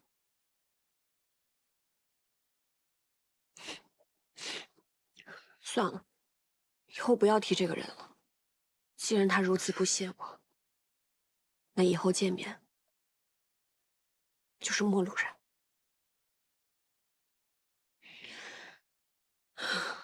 以后再见面，恐怕只能兵戈相见了。兵戈相见，咱们也不怕。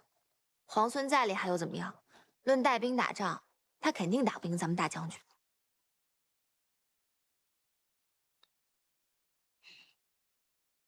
说实话，出瀛州的时候，我在想，这天下苍生何其无辜。孙敬这个人，横征暴敛，好大喜功，耗费兵力征战百越，何泽而语？唯有跟孙敬抗争，直至平定天下，百姓才能过上好日子。但是我没想到，李家居然有李逆这样的人才。其实，无论从声望、品德、才干，他都是那个可以平定天下，让百姓过上好日子的人。小伟，你从前可一直觉得，除了你自己，除了咱们崔家军，没人可以平定天下的。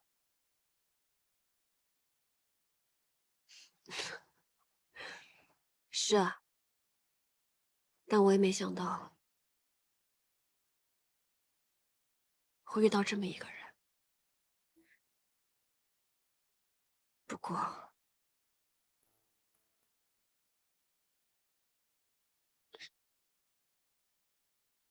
以后可能就是敌人。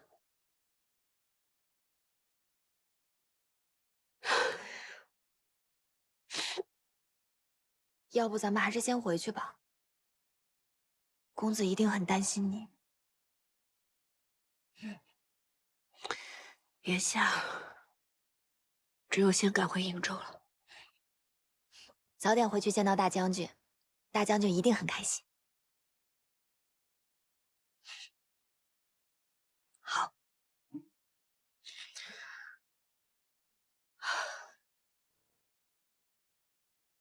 等会儿我给你拿一些吃的。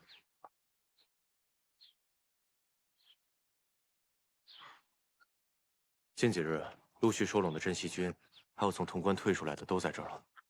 但是我们如此狼狈的去洛阳，怕林子王会起疑心。我那位兄长，志大才疏，心眼又小。我那位次兄，最是话头不够。他在我兄长旁边，也不知道会出什么馊主意。那我们为什么还要退回洛阳呢？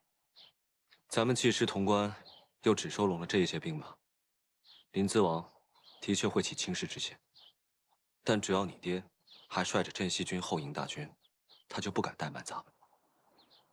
你瞧着吧，他8成会派一个人过来，故作嘘寒问暖一番。石七郎，石七郎，说，林子王听闻我们退出潼关，急忙从洛阳调了人手，派人押粮食辎重来慰问相助。石七郎，还真让你说中了。哼，既然如此，那我们就收下了。传令下去，在此扎营，整顿数日，再前往洛阳。是。大哥，上次你说李逆大败，要派人送些粮食辎重去，以作慰问。我也派人送去了，可没想到他竟然全都给收下了。大哥，这就是李逆的奸猾之处啊！他明知此番大败，必定是由大哥收留他和他的残部，却还舔言收下了大哥的馈赠，这就是打算明目张胆地投奔大哥而来。大哥可要把握好这个机会。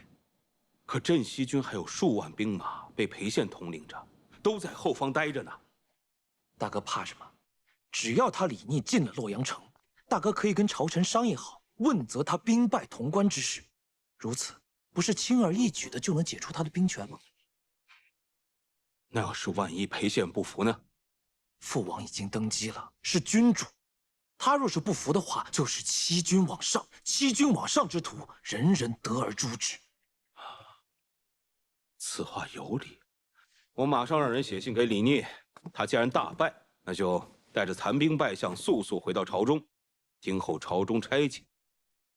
大哥何不趁此机会一并除了心腹大患？你说的是崔家军？正是。大哥之前不是借了一队轻骑携着重弩给了那崔离吗？只可惜这崔离行事毛躁，让崔林逃了，结果反被这李逆所救。我也是担心崔离不懂事暴露此事，岂不是很头疼啊？大哥，此时正是让崔离谋杀崔林最好的时机啊！你想，崔林刚刚卖了潼关，李逆对之恨之入骨啊！而且，如果这时候崔林死了，崔乙也不会怀疑，他一定觉得是李逆所为。崔乙只此一子，若是他老来丧子的话，他一定会跟李逆不死不休的。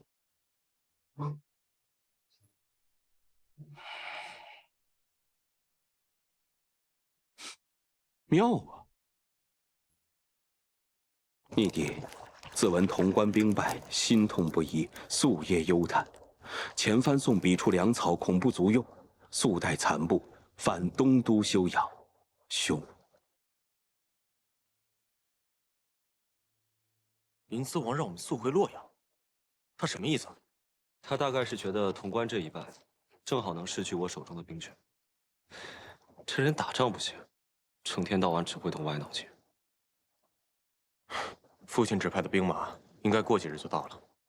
兵马未动，粮草先行，咱们得好好谋划粮草之事了。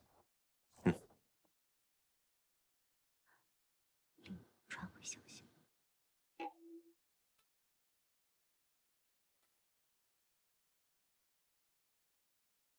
你派人去答复李逆，如果他能够信守承诺，保证迎回太孙，确保太孙长大成人，继位亲政，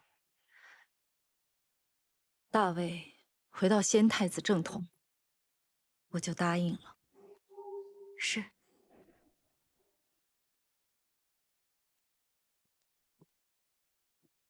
父亲突然召婉娘来，不知有何要事。哦，为父刚刚得到消息，征百越大军败了。据说大都督十分震怒，命令严密封锁消息。可是这种事情，常常越是封锁，消息就越是传得快。父亲怎么看？依我看，如果是真败的话，消息绝对不会传得这么快。父亲觉得这是孙敬的计策。没错，这正是孙敬的引蛇出洞之计。如果在这个时候谁敢轻举妄动的话，便正中他下怀。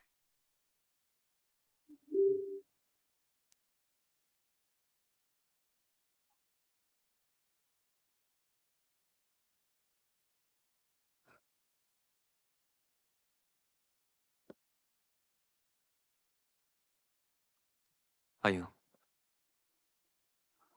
公子，桃子，我有些事要和阿英说。是。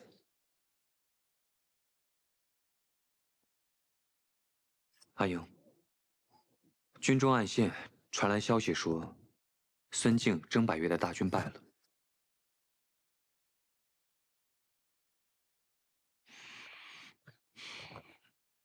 阿英，你心里是不是还在生我的气？公子此番连我也骗了进去，不过是心寒而已。是因为孙敬答应咱们从瀛州退兵，所以我才拿潼关作为交换。那你为何要瞒着我？又为何要骗我？阿英，我们两个人从小一同长大，不论你怎么想，我都把你当成我最亲近的人。我从未想过要瞒着你，诓骗你，只是因为你和李妮一起出去，我不想让他知道而已。公子此番好算计，算准了，只要我跟崔家军会合，李逆必然会跟着去，然后你正好行事。我是真的为了我们崔家军着想，我现在也是真的很想知道，你此时此刻是为了谁在着想，又为了什么事情而在气恼？难道因为一个李逆，你就要忘记根本，忘记咱们为什么从瀛州出发吗？阿英，公子回去歇息吧，再多说下去也是徒劳无益的。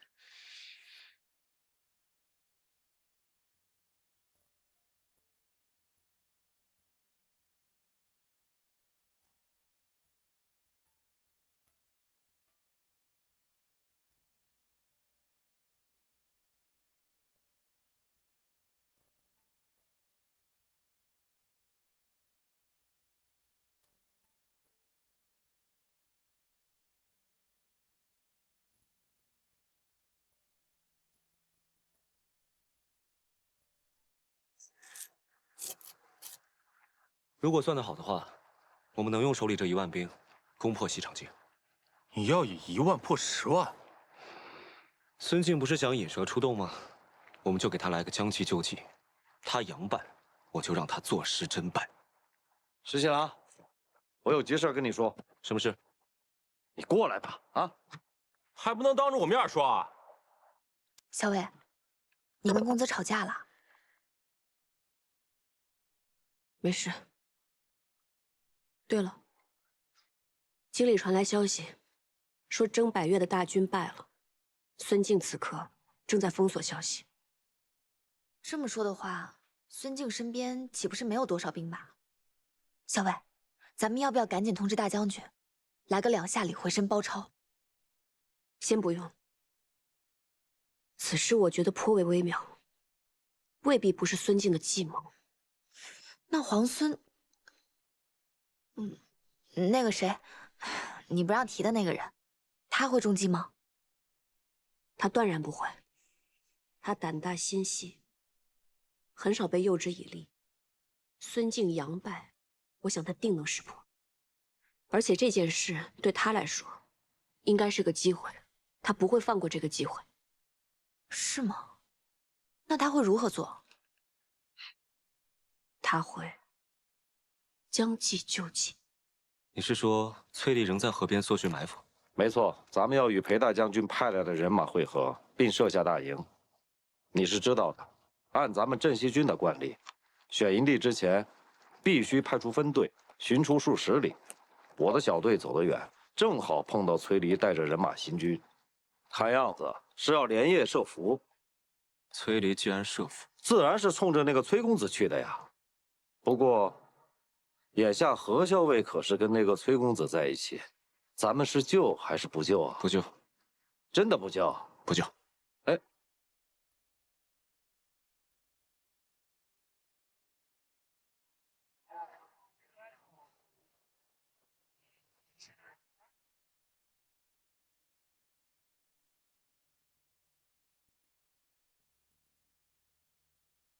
公子，崔林一行人大约1炷香时间便到。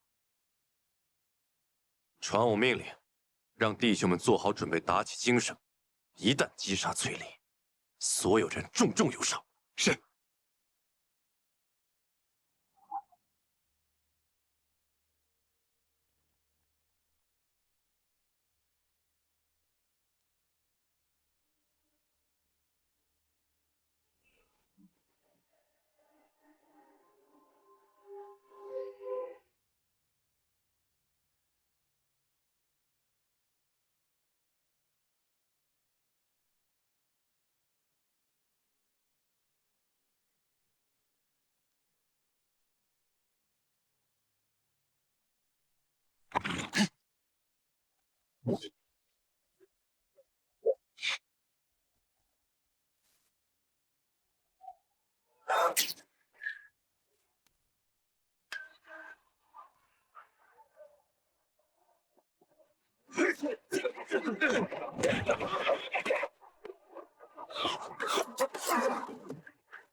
小伟，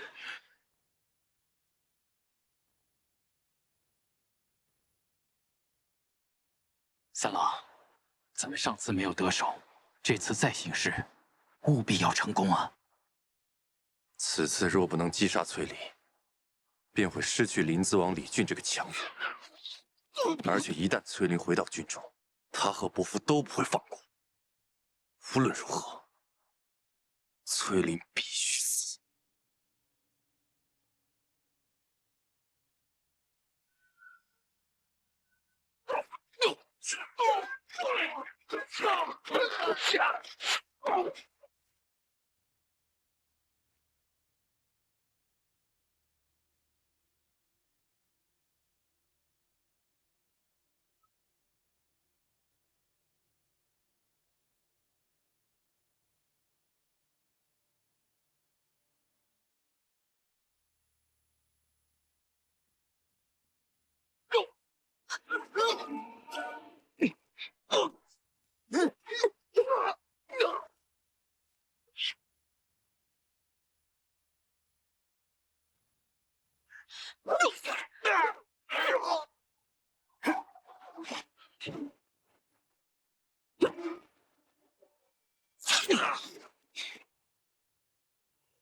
哎，我还以为你要设何校尉呢，我看你就是嘴硬心软。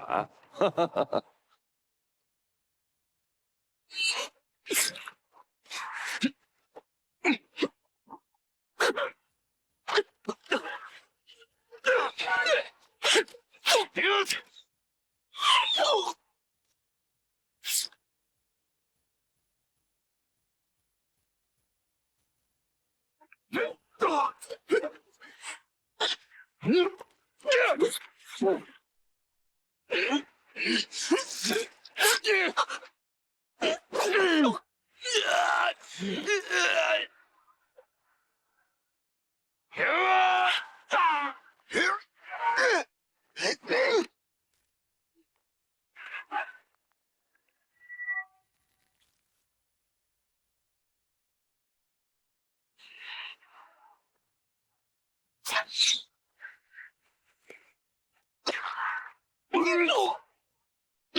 公子，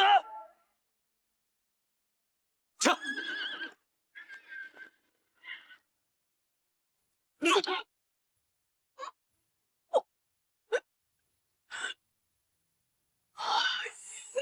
公子！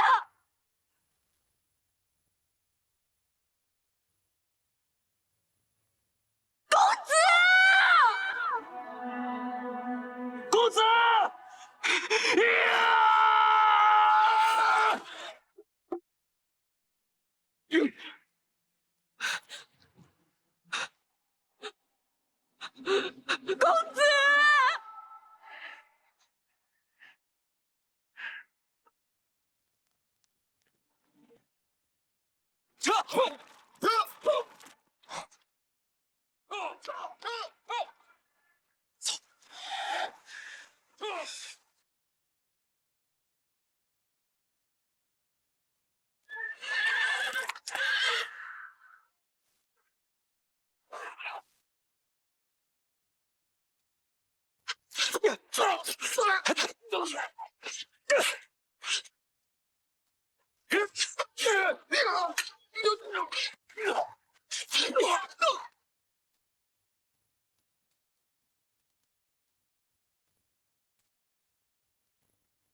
你为何不等到我也被杀死了再现身？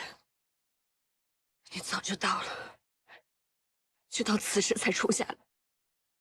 你就是故意的。是啊，我就是故意的。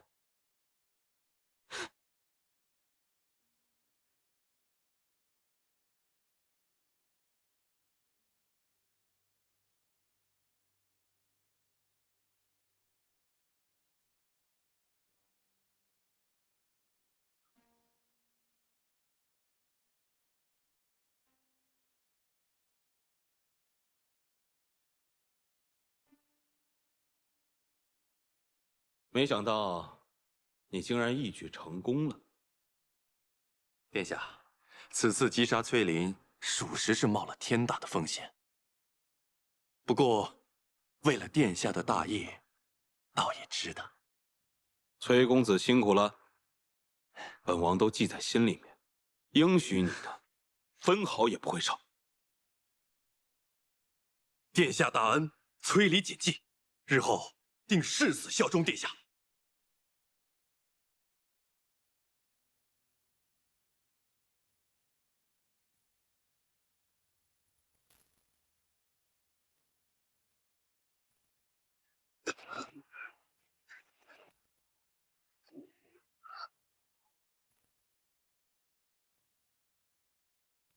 我是崔家军主帅，平凉大将军崔乙。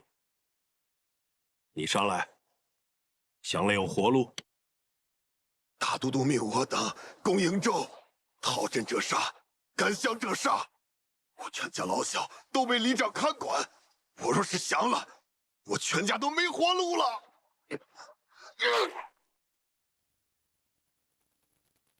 孙晋的兵马被咱们坑了一半，还有一半仓皇逃走，干脆我们一不做二不休，跟在他们后面，直捣西长京。大将军，大将军，大将军，大将军，公子率军返回瀛州的途中遭遇埋伏，受重伤落入水中，现下落不明。公子身边的人呢？何校尉呢？公子遇袭之时，镇西军恰在左近，救了一些人。镇西军的主帅李逆写了一封信，差人过来送给大将军。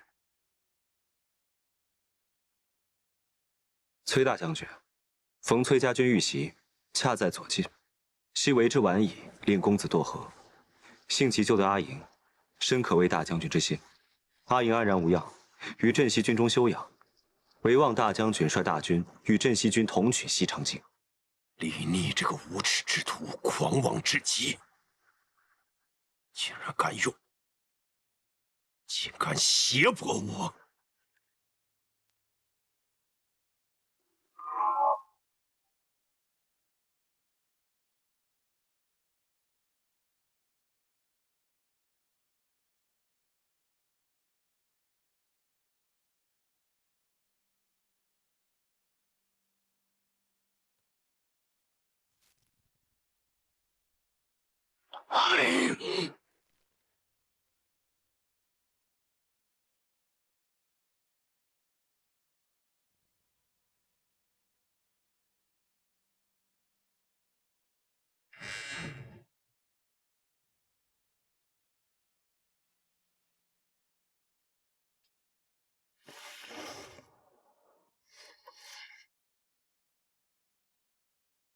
小魏，喝药了。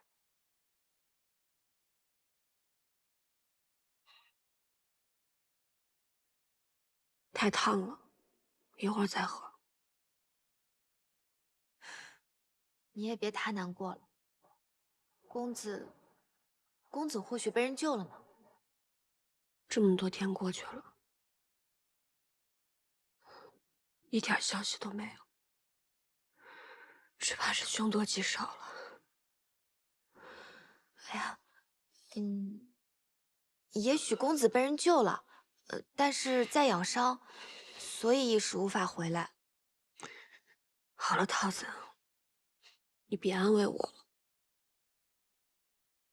他本来身子就弱，又受了那么重的伤，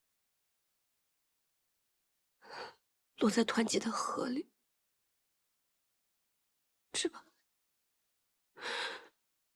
只怕是再也回不来了。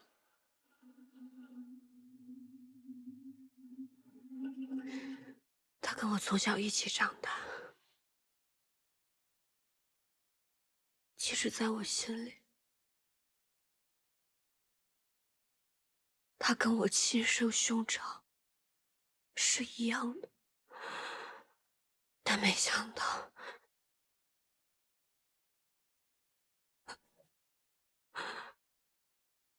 如今他居然死无归宿。好了，我知道你现在肯定很难过，可你身上也有伤，这不喝药怎么行嘛？咱们把伤养好了，还要赶回瀛州去见大将军呢。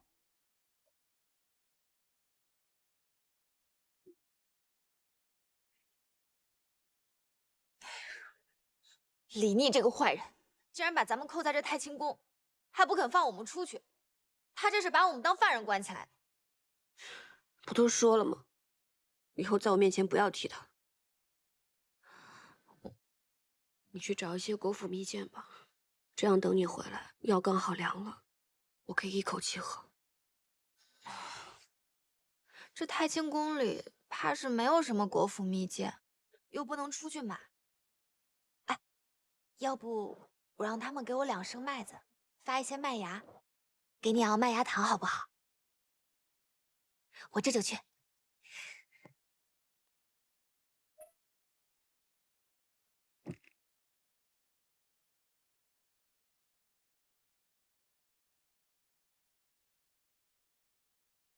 你为什么把药倒了？我是害了镇西军的罪人，我不吃药死得快点，岂不是更中你下怀？其实你当日根本就没有必要救我。如果我和公子都死了，也能让你出口恶气啊！我不会不救你的。我不需要你救，当日不需要，如今也不需要。你们镇西军的人是不是群情激愤，一定要杀了我跟桃子报仇？所以你才把我跟桃子都关在这太清宫，用你的亲兵守卫，不就是怕你们的人想冲过来杀了我们吗？安莹，我想明白了潼关的事，事先你应不知情。你为人心高气傲，从来都是用阳谋，这种下三滥的手段你不屑去用，且不顾大局，不是你的做派。若真是你做的，你也会坦然相认。所以，是我冤枉你。你没有冤枉我，是我，就是我害死了你军中的兄弟。你一刀杀了我好了，何必在这假惺惺的要救我呢？对不起，我知道不应该不相信你，但那日事发突然，我们镇西军死了这么多人，我才会理智全无，才会误解你。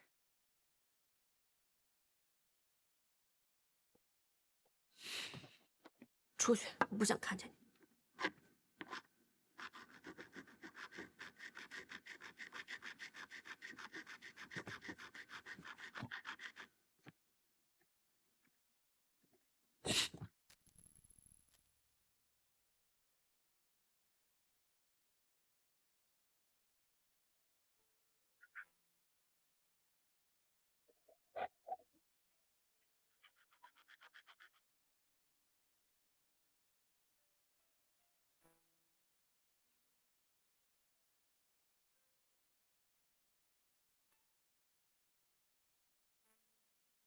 校尉，你说巧不巧？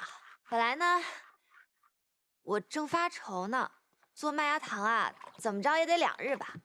哎，没想到厨房那儿有洛阳送来的点心，说是给李逆的，我不由分说，先拿了一点来。我试过了，没有毒，味道还不错呢。哎呦，这是怎么？没什么，药我刚才喝了。屋里刚才进了一只老鼠，我随手拿东西去砸，老鼠没砸到，东西却散了一地。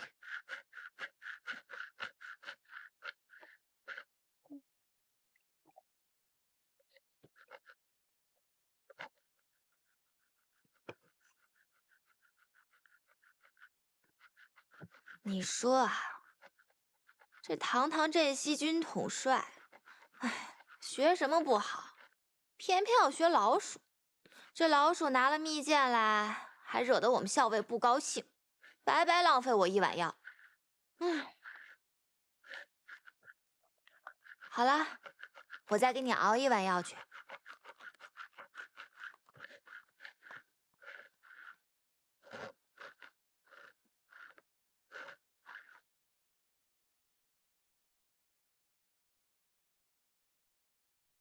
又去太清宫了。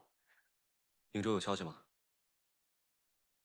崔毅真的是老奸巨猾，孙敬派过去的兵马被他坑了大半，还有一半被崔毅追击，且战且退，快到福州了。崔毅怎么说？他倒是痛快，答应了咱们的条件。不过这个老狐狸要咱们活捉崔离，估计是想为自己的儿子亲手报仇。大哥那个人，担不起什么责任。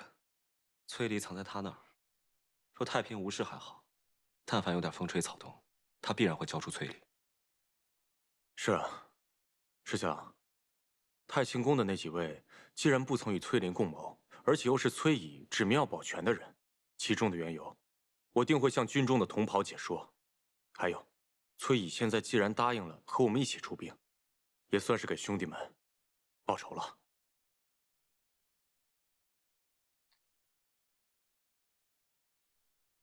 但是石七郎，太清宫你真的要少去了。那个何校尉是崔家军的人，你是镇西军的主帅，你们俩交往甚密，不妥的。阿勇，我跟你说过，是我有愧于他。可是石七郎，你要记住，陛下现在已经登基了，你是陛下之子，是镇西军的主帅，你将来不可能娶崔家军的女人，就算是侧室，也是不可能的。既知不可为，为什么不早了断呢？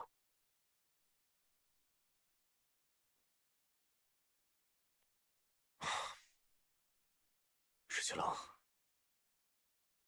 只是你自己心里也清楚，你以后的婚配，必定是陛下为你赐婚，选中的人也必定是京中的名门闺秀。就算你向陛下相求，他也会为你找一个堪做王妃的人。石七郎，你是不可能娶她的。此事言之尚早。你说李逆他领着兵不进洛阳城，反而扎营了，是什么道理呢？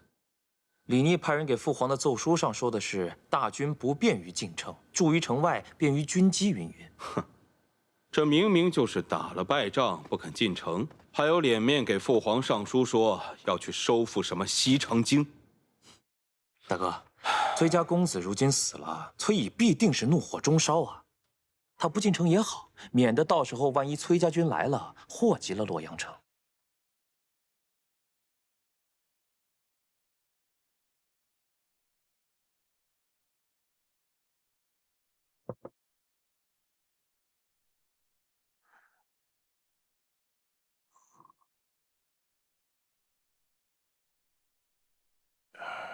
皇孙既然传信来给父亲，想必是有了破西长京的计策。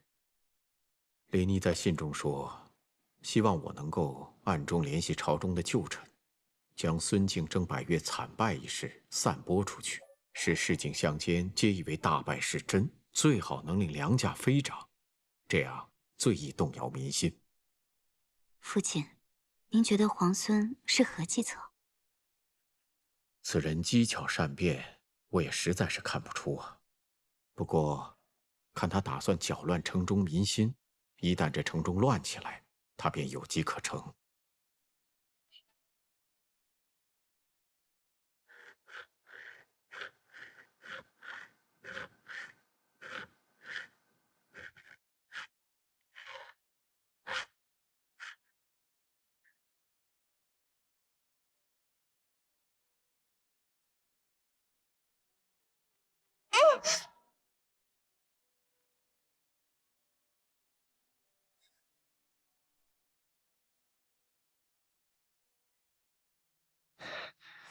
回忆回到最初那一刻，当心底的伤愈合，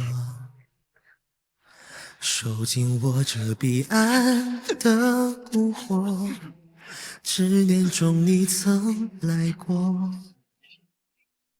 心在纠缠着依依不舍，撕裂了伤人为你活着。流年碎了，而我都记得，转身回望你的是我。当一念难舍，难割舍，当我为你爱过，多想紧握着片刻的温柔。谢谢你，不疼吧？不疼。此生只为你活着。当记忆沉默，心已落，忘了死生离合。多想只留在有你的一刻，我在你身边停泊。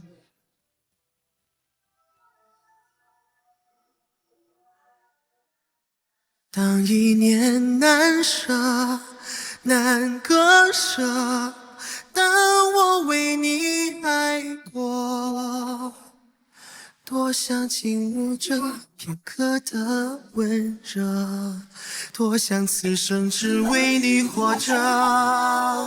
当记忆沉默，心已落，忘了死生离合。多想只留在有你的一刻，我在你身边停泊。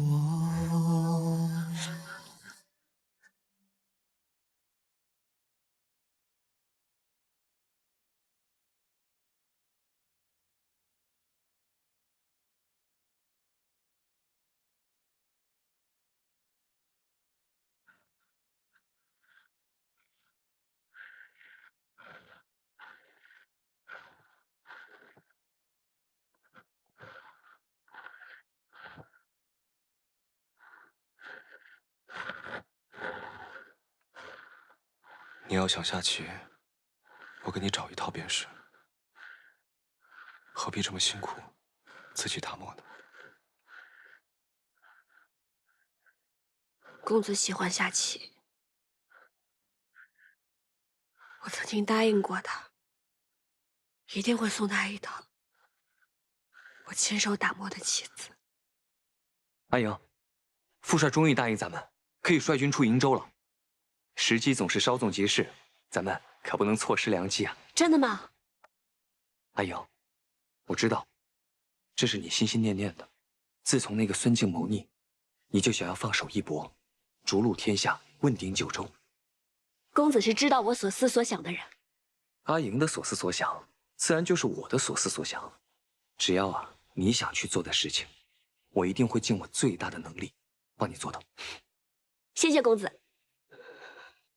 既然我把这事儿给办到了，那上次你答应我的，可不能忘哦。我当然记得了，公子说过想要一套棋子。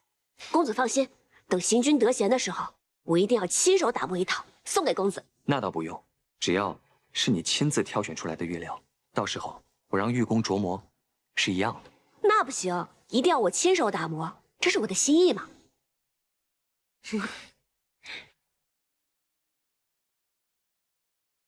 但是现在，怕是再也没有机会当面送给他了。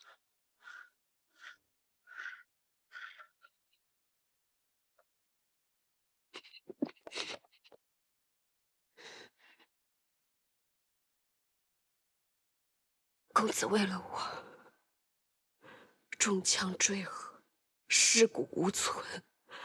我现在只能为他立一个衣冠冢，为他打磨一套棋子作为陪葬。怎么？这你都不允许吗？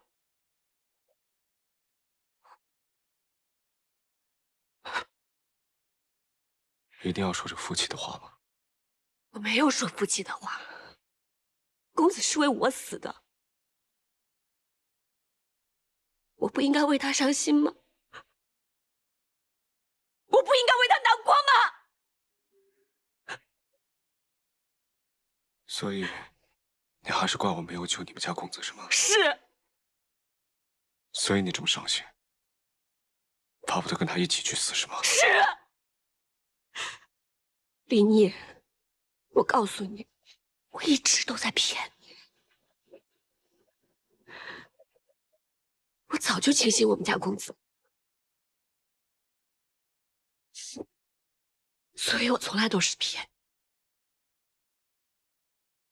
西长京是我骗你去的，潼关之事是我和公子早就谋划好的。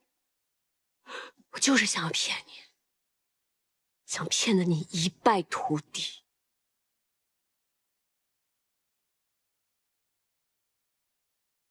但是现在公子死了，万年聚会不想再骗你了。来吧，一刀杀了我吧！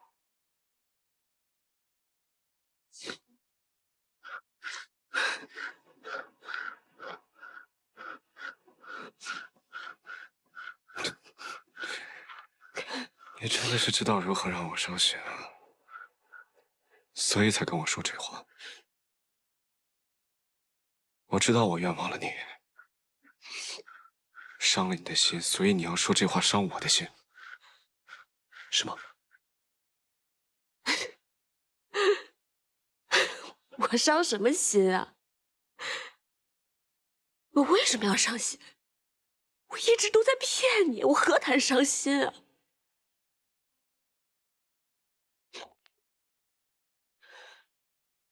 我是骗你的。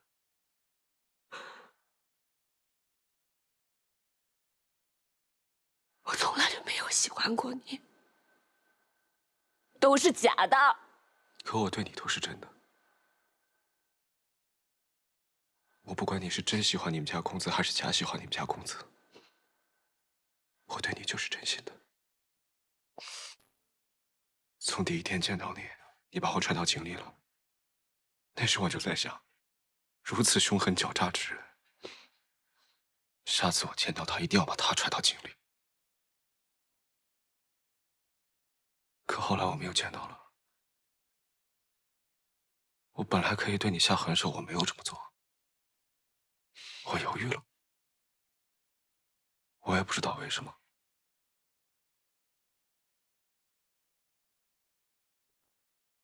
那天在太清宫，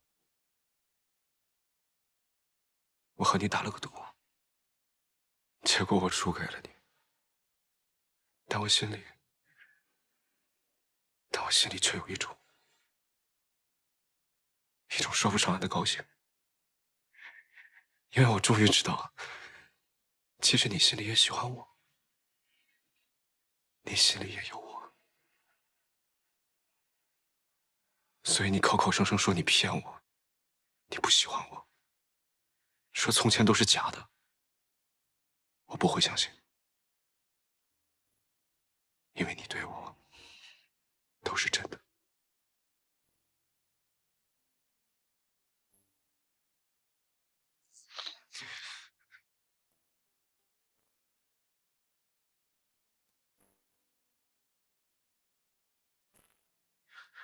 你哪怕再生我的气都好，不要拿自己的身子怄气。你身上有伤，好好吃药，也不要不吃饭。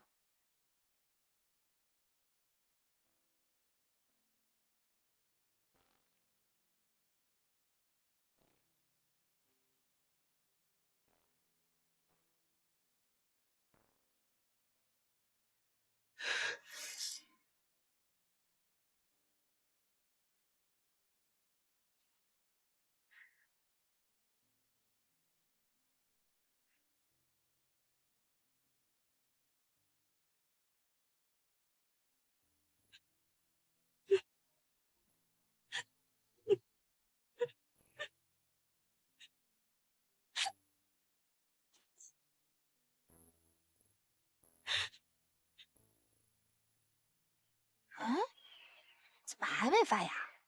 难道是天太冷了？桃子，好久不见，终于又见到你了。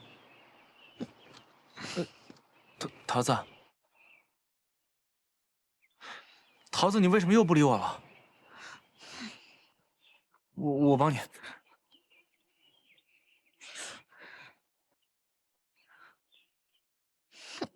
哎，桃子，桃子。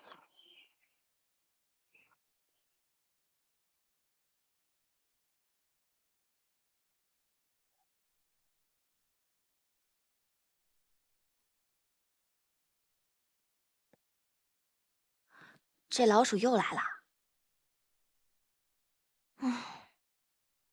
这老鼠来一次，你就发一次脾气，肝气郁结，我真是担心你这伤啊，迟迟都好不了。心里不好受，要不咱们吃颗乳糖？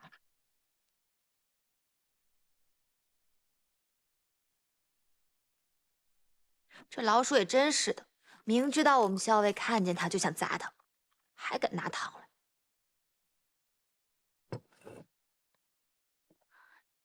那咱们把药喝了。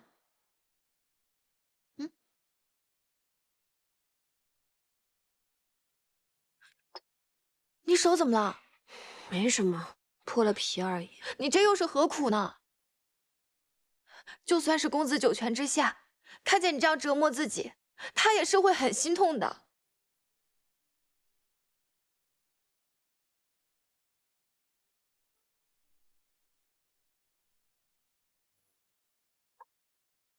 来，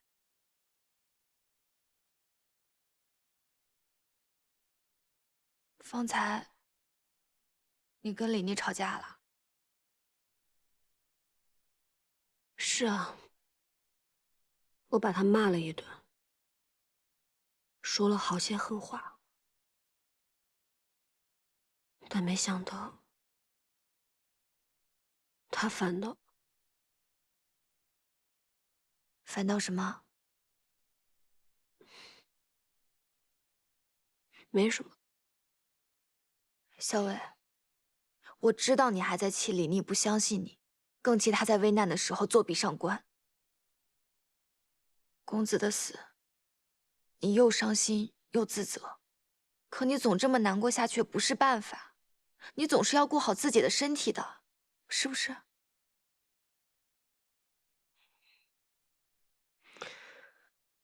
知道了，你放心吧。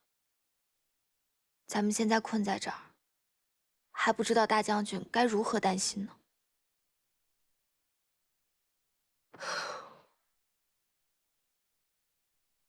还是要想个办法，脱身回应州。校尉，要不咱们就从李逆身上下手，好脱身回英州。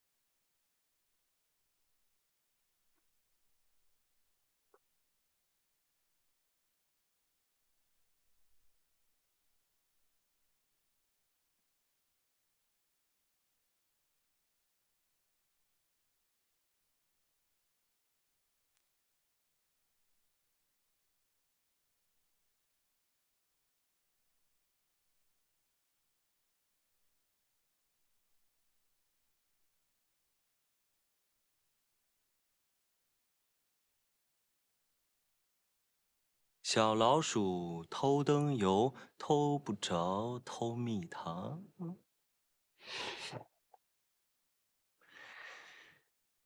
哎呀，你晚上就喝了药，你饭也不吃，这样下去肯定会有伤元气。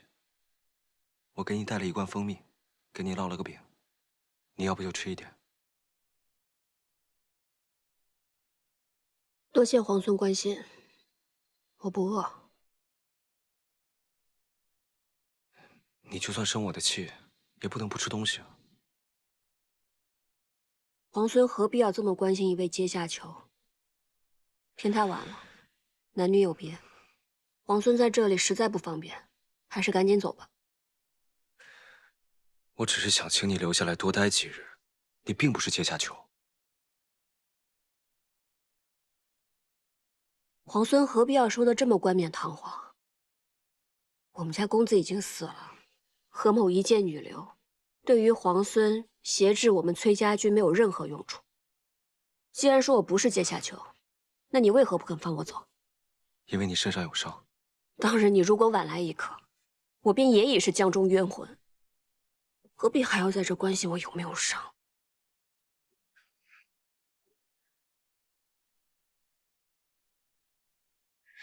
你就算不为我，也要为桃子想想。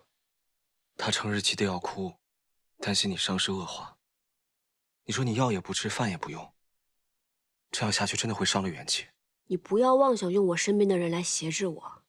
我跟桃子情同姐妹，他如何，我如何，我们两厢自然知道，跟你没有任何关系。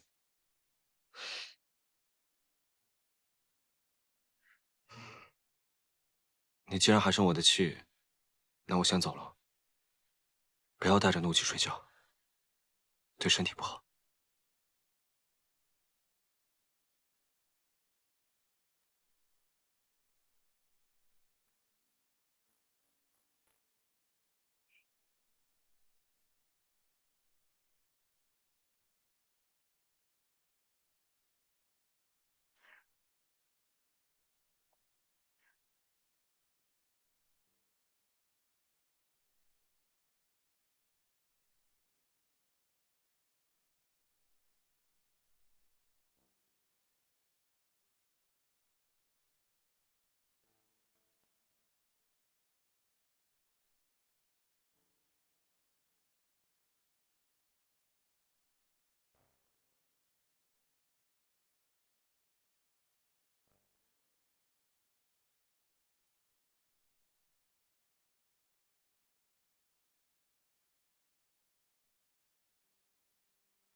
桃子，桃子，我来帮你拿。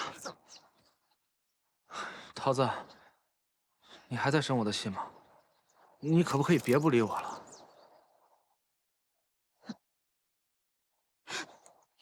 哎，桃子，你采药去啊，我陪你一起吧。桃子，陛下下旨封我为秦王，令我为行军大总管，收复西长京。圣旨是昨天晚上到的，不仅封了你为秦王，还改封会稽王为齐王，临淄王为信王。唉，这是要把我架在火上烤啊！若收复不了西长京，那就该问我罪了。石七郎，要不然上书辞一辞？辞什么？陛下都下旨了，但我就做秦王，正好以行军大总管的名头，可以名正言顺调遣天下秦王之师，收复西长京。这一次，城里面就靠你们了。你就放心吧，石七郎，我们一定会按你说的办，把这西长京啊闹他个天翻地覆。就是，咱们兄弟别的本事没有，闹他个天翻地覆这种事儿再拿手不过。可惜啊，这次我伤还没好，不能跟你们一块儿去了。我替你去，给你闹个双份的回来。现在城中暗流涌动，敌我莫辨，你们千万要留心，行事必须谨慎，还有务必保自身周全。你就放心吧，等攻下西长京，我们再回来同你们喝酒。喝酒，攻下西长京，回来一起喝酒，一起喝酒。走。相爷，现城中谣言四起，近几日粮价飞涨，人心惶惶。都说那孙大都督派去伐百越的大军败了，城里都说那韦帝的儿子李逆刚刚被封秦王，眼看着就要攻打西长京，都说他是天煞星下凡，专克大都督的。还说什么了？还说秦王派奸细在井水里下了毒，闹得人心惶惶的，都不敢食用井水了。还有人说那太仓里其实是空的，连半颗粮食都没有。这粮食啊，早就被伐百越的大军拿去当了军粮了。只要秦王一围城，这城中的百姓都会被活活饿死。好了，我知道了，下去吧。命令下人严守门户，不得出门。是。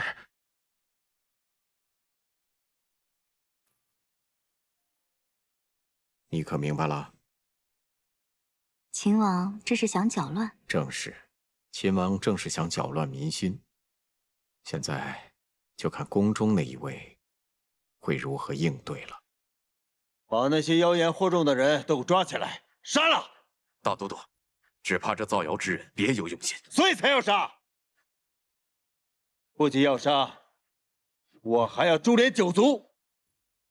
我就是要看看，到底还有谁再敢胡乱造谣生事。是。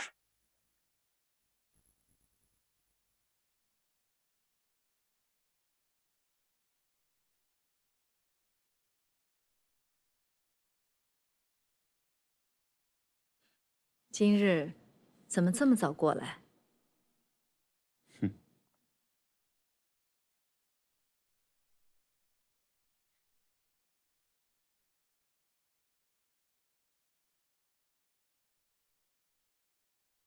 你从前不喜欢这些脂粉，今日怎么热衷起来了？也许是那一日，在镜中看见自己的白发吧。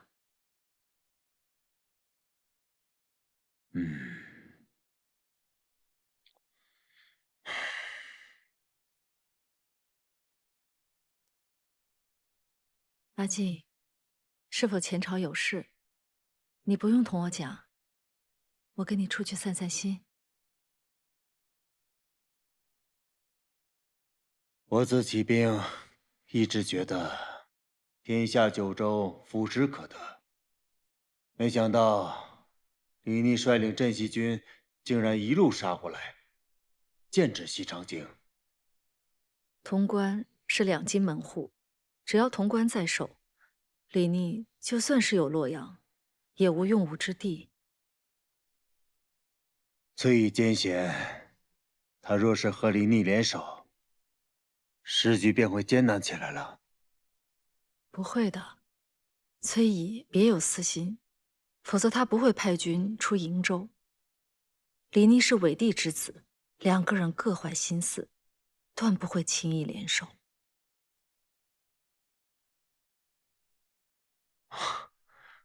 我本不应该同你讲这些。走，打马球去。好。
怎么，你打算这辈子都不理我了？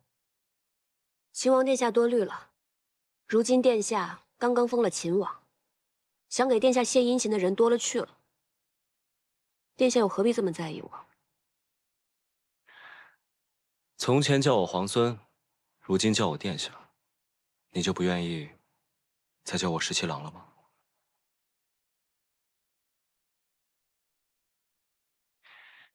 哎呀，还是这里舒服呀。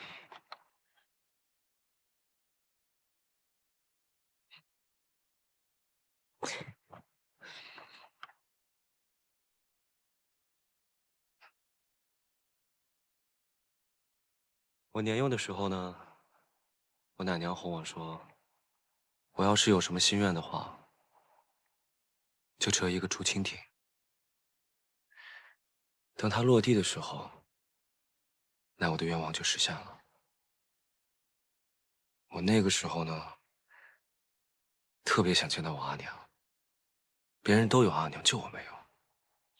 于是我便折了好多只竹蜻蜓，翻到墙上，一只一只的往下放，直到全部放完的时候，我才发现，原来奶娘是哄我的。这一个心愿，无论折多少竹蜻蜓，都无法实现。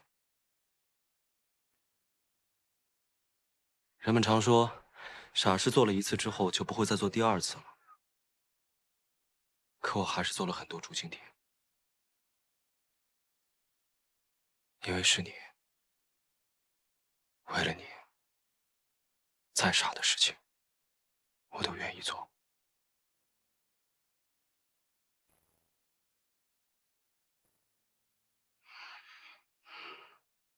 阿英，原谅我好不好？我保证，从今往后，我不会再随意误解你了。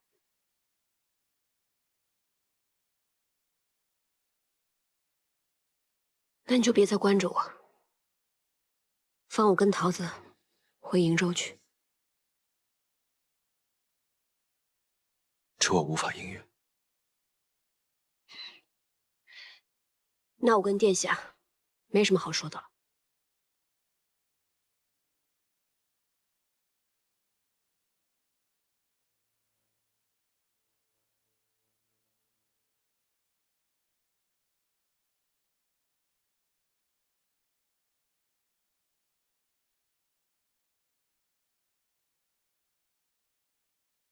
还有新清雅致在这里钓鱼啊？怎么，崔姨的大军来了吗？还没有，在路上，慢得很。石七郎，你说这个崔姨会不会另有心思？这西城京城里情势万变，如果她再不快点的话，我就怕这个时机稍纵即逝啊。她被我胁迫，当然不情不愿了。再说，我兵少，她兵多，攻城她却要出全力，你说，她肯速速前来吗？我刚刚收到消息，大将军已经。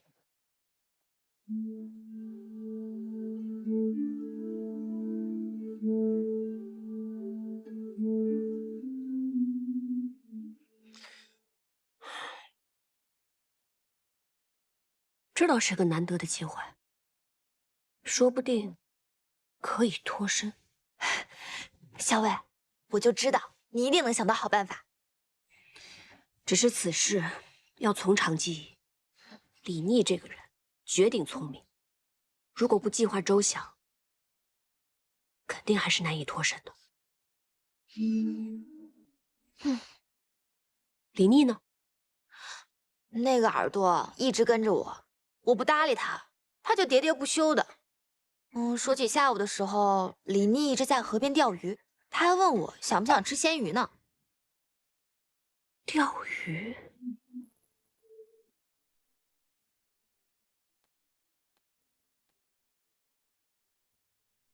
谁啊？殿下，是我，桃子。请进。殿下，小裴将军。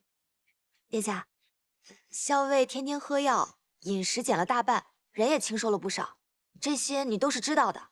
今天校尉喝完药，突然说他想喝鱼丸汤，我就赶紧去问厨房了。但是厨房说今日不逢集，也只采买了一些蔬菜。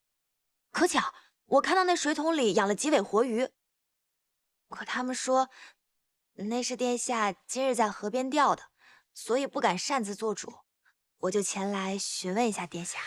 难得他想吃点东西，我去厨房做吧。那就不劳烦了，我来做就行。没事，鱼丸吹打讲究巧劲儿，我来。如此的话，那就劳烦殿下了。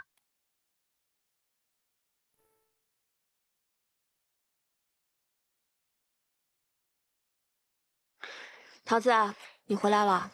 是啊，是我来了。趁热尝尝吧，凉了就腥了。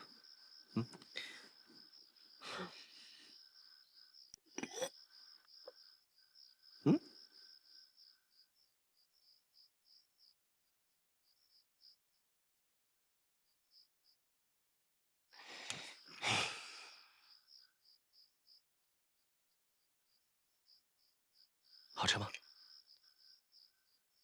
倒是挺新鲜。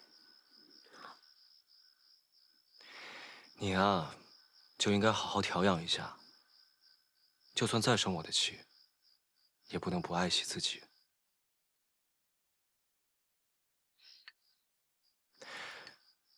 日后你要想吃什么，想要什么，我都找人给你去买。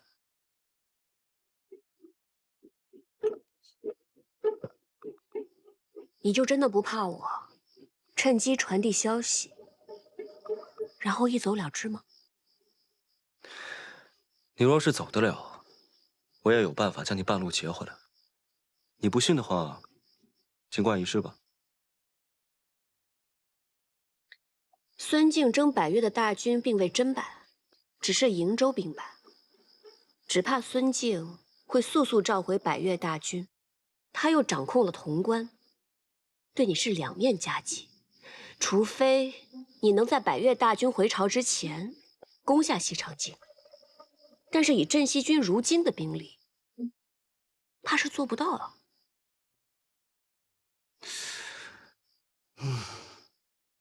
说的真好，不过我还是不会放你走的。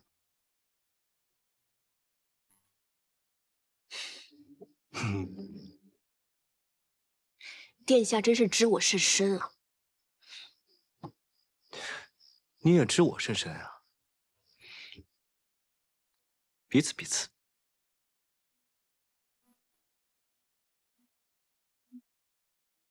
桃子，你药材买齐了没有？那个，都过去那么久了，你能不能理理我？只要你能理我，你让我做什么都行。你说我为什么不理你？那天你就眼睁睁的看着我跟校尉被别人追杀，你们不管不顾的。你和你们家秦王一样，薄情寡义，见死不救，铁石心肠。不是的，那一天我也很着急，我也很想冲下去救你的，但是军令如山，我也是实在没有办法。再说，我们镇西军的兵卒是从来不会违反军令的。狡辩！我没有狡辩。那一日，十七郎他也是有分寸的，他那时候张着弓搭着箭，他不会眼睁睁看你们出事的。哎，桃子，那你到底要怎么样才能原谅我呢？要不我陪你上山采药，或者我陪你买好吃的。哎，你还要吃猪耳朵吗？只要你愿意理我，你让我做什么都行。你说的，我让你做什么都行的。嗯。不，除了放你和何校尉离开。你不是耳朵挺好使的吗？你不会真的要吃我的耳朵吧？我呸！谁要吃你的臭耳朵了？我是说，我想让你给我做一个哨子。哨子？这个哨子呢，只有你一个人能听得见。以后我有什么急事找你的话，我吹那个哨子就行了。听起来挺难的。不过你放心，我一定可以做到。这还差不多。哎，那桃子，你接下来不会再不理我了吧？现在不生气了吧？看我的心情吧。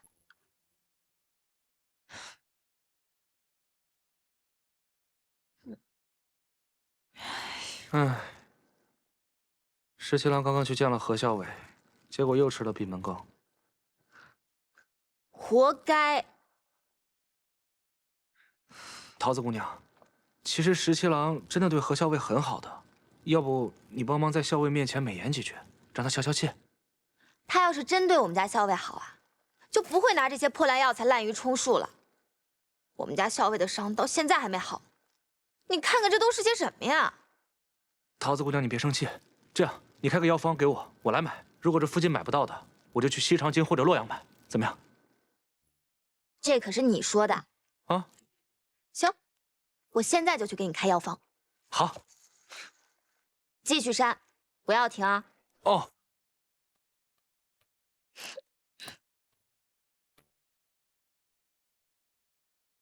哎，干什么去啊？哦，何校尉的伤不是迟迟不见好吗？这里药材有限，所以桃子姑娘给了我个药方，让我去把药买齐。哦，对，桃子还说了，只要把这药买齐，她就会在何校尉面前替你美言几句，让他消气。龙骨、冠叶连桥、马蹄街、海服时春不见、伊贝母，这么多药材，还特地指定了药铺，药铺之间相距又这么远。桃子说了，哪一家药铺药材最好，她最清楚。如果我到时候随便糊弄过去，他一闻就知道，到时候肯定饶不了我。嗯，辛苦了。那我去了。嗯，哎，桃子又没让你一家一家去买，你派人分头去买，岂不更快？桃子姑娘拜托我的事情，我怎么可以让别人去做呢？再说了，不就多跑几个地方吗？我脚程快，不会耽误的。那我走了。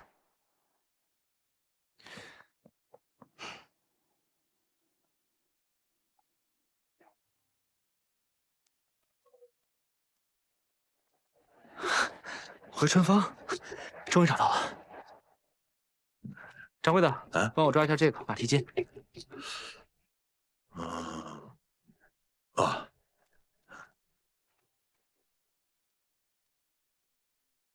您的药。哎，谢谢。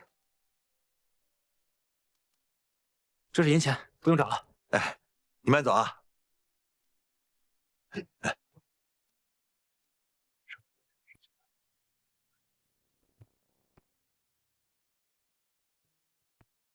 桃子姑娘，桃子姑娘，我要买齐了。这么快？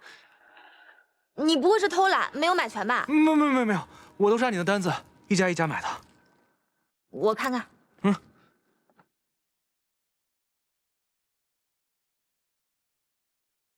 怎么样？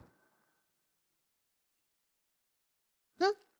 那桃子姑娘，你可不可以在何校尉面前帮十七郎美言几句？行吧，看在这些药材的份上。哎。我再检查一下。哦，检查。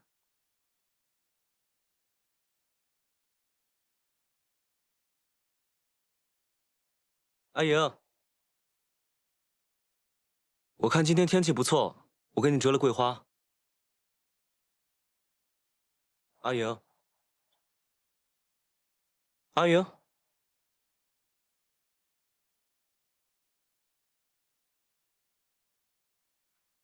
那我把花放门口了。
爱着，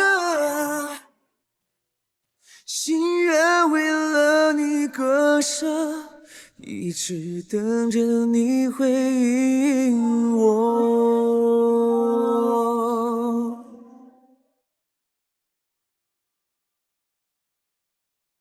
哎，小伟，今天又有新鲜的花，我把昨天那束给换了吧。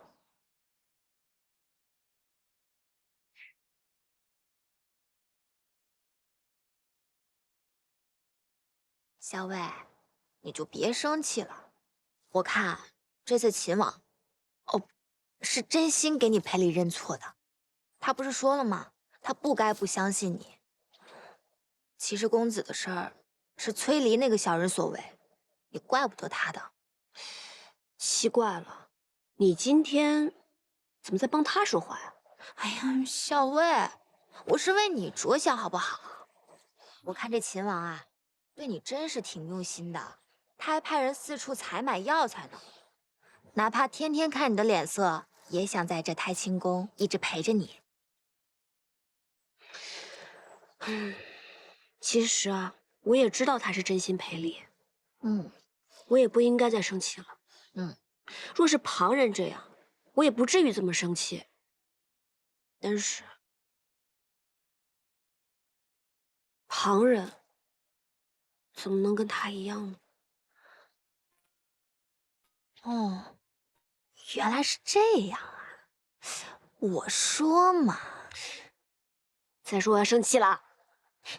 哎呀，我错了，你别生气，我给你画画。大将军，有消息了。石七郎，石七郎，石七郎，石七郎，有个好消息。怎么？桃子说他费了万千好话，终于说动了何小伟，让他答应跟你好好见一面。所以今天晚上他们在莲池设宴，到时候桃子会见机行事，留你们两个单独说话。哦，对，桃子还说，姑娘家嘛，总归是心软的，你到时候要以诚心相待，多赔不是，这样定能够让何小伟消气。替我多谢桃子姑娘。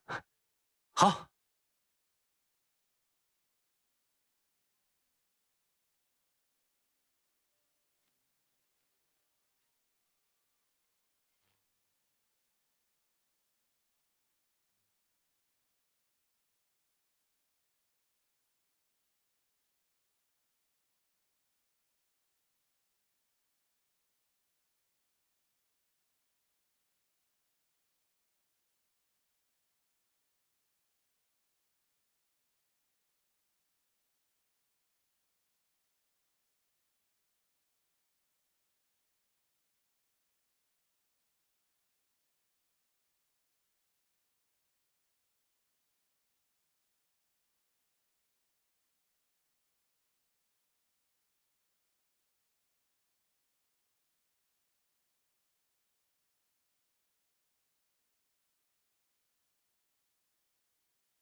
颠覆了因果，我会为你爱着，